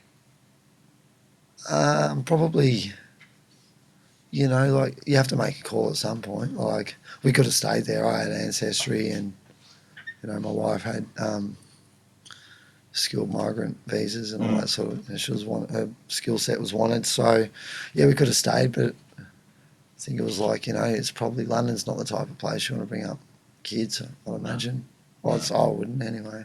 We visited there. I spent 3 weeks there once, and I mean, fucking, you know, we're blessed to stay in a fucking nice end of town, but everyone there, you know, seems, you know, It's an edgy place, and that's what makes it so great. Yeah. Like, living there as a young sort of 20 or 30 something, that's got, you know, a bit of expendable income. Yeah. You can have a great time. Yeah, absolutely, man. Such a dense city, eh? It's kind of like a New York or a Japan or something. I mean, how densely populated it is, you know, and old. Yeah, and like it doesn't old. sleep either. Yeah.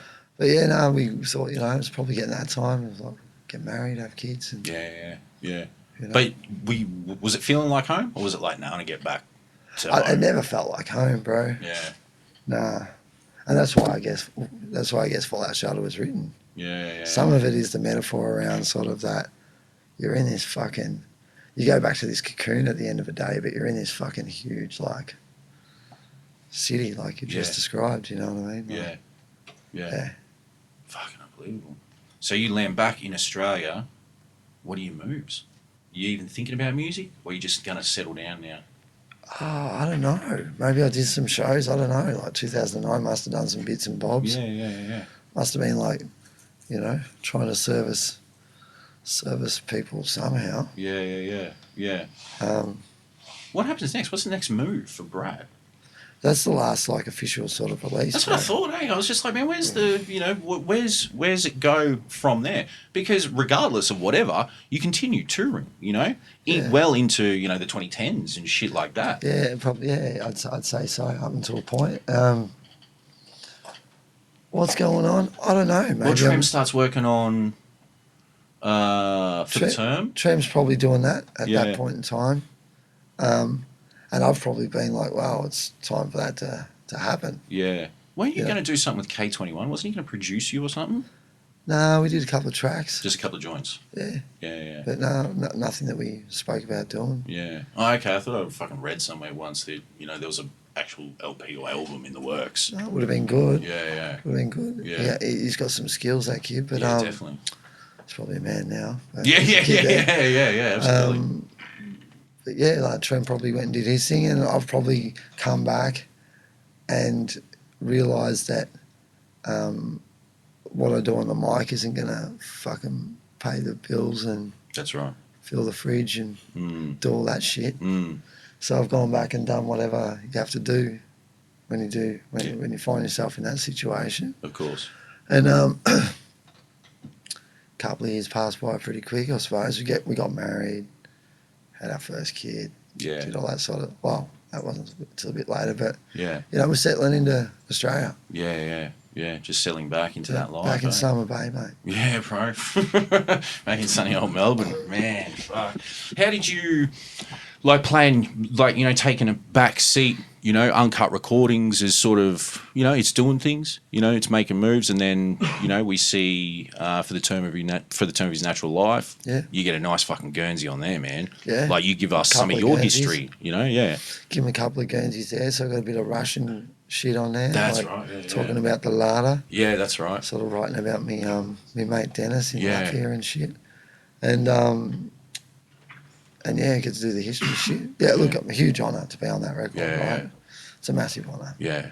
And, you know, you rightfully get out of the way when that's nearing completion and doing what it needs to do. Yeah. You know? What was the question? I don't even know that there was a question. No, look, it was a time, and like, you know, it was time for Treem to fucking get the spotlight, bro. Yeah, for sure. No, because I'm just sort of thinking your output post Fallout Shelter. You just kind of start.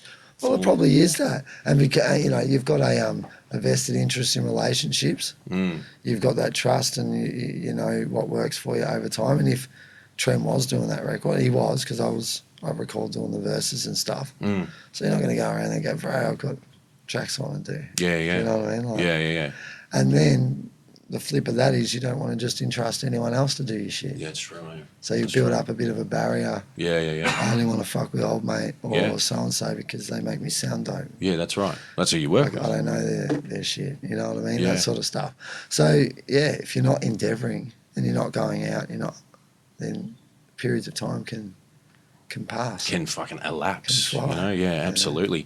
When you're today, you know, putting a set together, how the fuck do you narrow down your catalogue to a 45-minute set? It's hard, man. The one that I put, I had to like really drop some. Also, you know, some work better live than others as well. Yeah. Some are a bit, like they're a great like song to listen to, but like live, it's like by about midway through the second verse, it's like, come on, let's jump to the next one and get a bit of pizzazz or whatever. But it's been tried and tested. Yeah. And generally speaking, people want a certain hit list. Do, because you got them. You know, so you make sure you give them. But there's a vast catalogue there to mine. I mean, you could even, you know, last night, man, you could drop your verse off press release. You could do, like, there's that level to fucking go through, you know. I mean, you gave, dude, like I said, man, Jesus Christ, it's just, for me, it's hit. It's just, you know. With the LC stuff, I'm probably respectful that stuff's best played out in full. You know, it's really, it's kind of actually a little bit frustrating. Like even with the Tawong, you go to the end, and then you go. I know. They all just do amazing shit, Rens 10s, and 10s can men 10. Yeah, I know. You want to hear that next part, eh? It's just like, man, where is it? Yeah. So it's that I feel kind you. of shit as well. Yeah. But I did Insight, and I did not Gemstones. I did Bounty Hunters.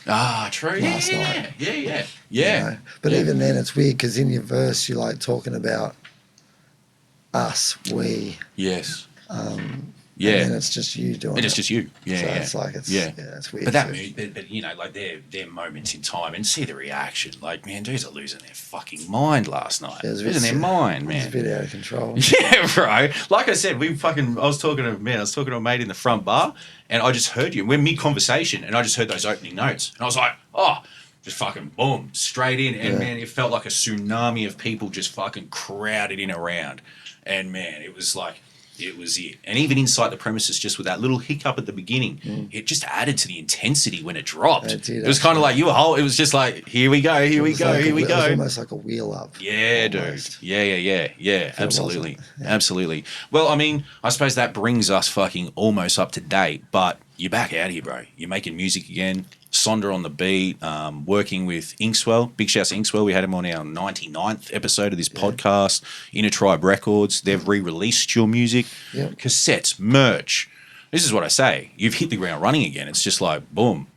Yeah, well, you know, there's a lot, like, I had a lot of time to think about what did I not do that I wanted to do. You know what I mean? Tapes were definitely one of the things I wanted to do. And I didn't want to, like, go through the hassle of doing one tape, like, 5 times and sending out X amount. So I'm like, how can I do something fresh? So I'm like, I'm going to do the whole catalogue. Yeah. No, and even the pressing plant, like, no one's done that shit before. Yeah. I was like, well, we're going to do it, aren't we? Doing it. You know, so we got that done. That was a big bucket lister. We got Fallout Shelter Wax coming. Sick. Early December. Yeah. Huge bucket lister for me. Yeah. You know, and I'll be happy to send one to Butcher too. Doing this triangle series with producers, just trying to stay on my toes and stay, I guess, stay moving, man. Yeah, like just challenging myself. Yeah. So don't get stuck in the one producer phase. Yeah. That one sort of style of beat phase. Or sound or whatever. Yeah. Yeah. And like I said earlier, I don't really care if I do some certain stuff that's challenging and people are like, what the fuck is this? You know, like, I just want to go and make music. Yeah. You know what I mean? Don't have any ambitions. Yeah. Just out here expressing myself. You know, life circumstances brought me back. Life circumstances could take me away. Yeah. Hopefully You know no what I'm time soon. You know, I'm not putting it out there like that. No but, way. You know, it was a lot of things had to happen for me to be sitting here and talking to you today. Yeah. You know, we've had this conversation a couple of times over a year maybe, haven't we? You know, I hit you up a couple of times and I was like, you know, like, I always got the impression it was like, you know, like, I remember that you know, shouts to Sanchez from The Lesson. I spoke about it on there. I was like, man, Strut's a bucket list. I've hit him up, you know, like, it's not like I'm personally friendly with him. Everyone around me was, you know, like, but yeah, you know, like, but here we are. Yeah, it's a trip, bro. It's an absolute trip. Like, I don't know. If I try and explain it to normies, I just don't get it, bro. Yeah. I just don't understand it. Yeah. You know what I mean? It's like it's been a lifelong journey. Yeah. And it really makes up a big part of who I am. Yeah. And I find myself to be probably a happier person when I'm able to express myself this way. Yeah. You know, and like I went for a period of time where I blocked off the possibility of utilising that as something that I could use. Yeah. And then when I started doing it again, I was like, what are you fucking doing, man? You know? Yeah. You're not doing it for accolades, you're not doing it for anything, but when you step away and you do a track and you sit at home when you've got it and you go, oh, what did I do today? And you go, yeah, that's fucking cool. That's how I feel. Yeah. That's kind of all I'm fucking. It's hard to fucking extinguish that flame, that fire that burns, eh? Like, it's regardless. weird, bro. It's weird. It's like muscle memory shit as well. Yeah. You know, I've tried to think, is it addiction? No, it's not addiction. It's, you know, affliction, no. No. A love affair, possibly. Partly. Passion. Passion, yeah. Yeah. But it's. How many adjectives can you attach to the yearning to just create? Dude, like, it's a trip, bro. How do you explain it to a normie? How do you? How do you explain it to a normie, I can't. bro? I couldn't. I can't. How do you do it? Yeah. I can't. Even my mum doesn't get it. My wife's been with me for fucking damn near 20 years, you know, like it's just, and she still to this day don't get it, you know, and the anxieties and the pressures that come along with what you are trying to achieve, what you are attempting to achieve. At the end of but the they day, do, they work hard to work with you, not to. They do. And at the end of the day, I'm just Brad. Yeah. Who likes to rap. Yeah, man. Yeah. Fucking, you're giving us more and more of it, dude. Like it's an honour because I know you've had a lot of offers in terms of giving this discussion, and man, there's plenty more discussions to be had into the future, you know, with those other people. It is a fucking honour for me to sit opposite you, dude. Like I said, going into this, fucking nerves, man. Like, it's reciprocal though. Like it's like I fully respect what you've done and what you've created in your space as well. And you are right; it's a crucial sort of thing to occur. You know, and I'm glad that I can actually sit down and give you some of my story. You know what I mean? Because what you're doing is amazing too. Fuck, dude. Cheers, man. Cheers. Fuck. Cheers. Sure. Where do we end it? Right there. Well, bro, you got shows coming up. People can find you on social media. This is generally how we end it. You know, like Adelaide's sold out. Melbourne's on the verge of it. Yeah. You know, you can find Brad at Brad Strut on social media. The merch game is strong. Music's on the way. Yep. Everything's in the works. I mean, you know, we've probably glossed over certain things, but fuck, I think we've covered some ground here today. Yeah, I'm spinning, bro. Yeah, dude. Yeah, me too. Me too, man. Me too. Brother, I really appreciate it, eh? My pleasure. Thank you, Brad. My pleasure. Man, This has been a monumental Biz Beats and the Biz, I would say. Russ. Fuck no. Dude, off the back of a fucking huge night too. So, let me send a shout out to a massive shout out to the 420 Superstores. Like, fuck, man. Like, the work Gav, Zach, John, and the crew are putting in behind the scenes. Big shouts to Mesk and Dom, all the work they're doing. We're trying to take this to another level, So, man, shouts to everyone fucking with Biz Beats and the Biz. Big shouts to Brad, Doc, We're out here. Everyone supporting us. Crush City, Media Fortress. Find us on social media. Rate, subscribe. Bam, bam, bam. You know what it is. Catch you next week.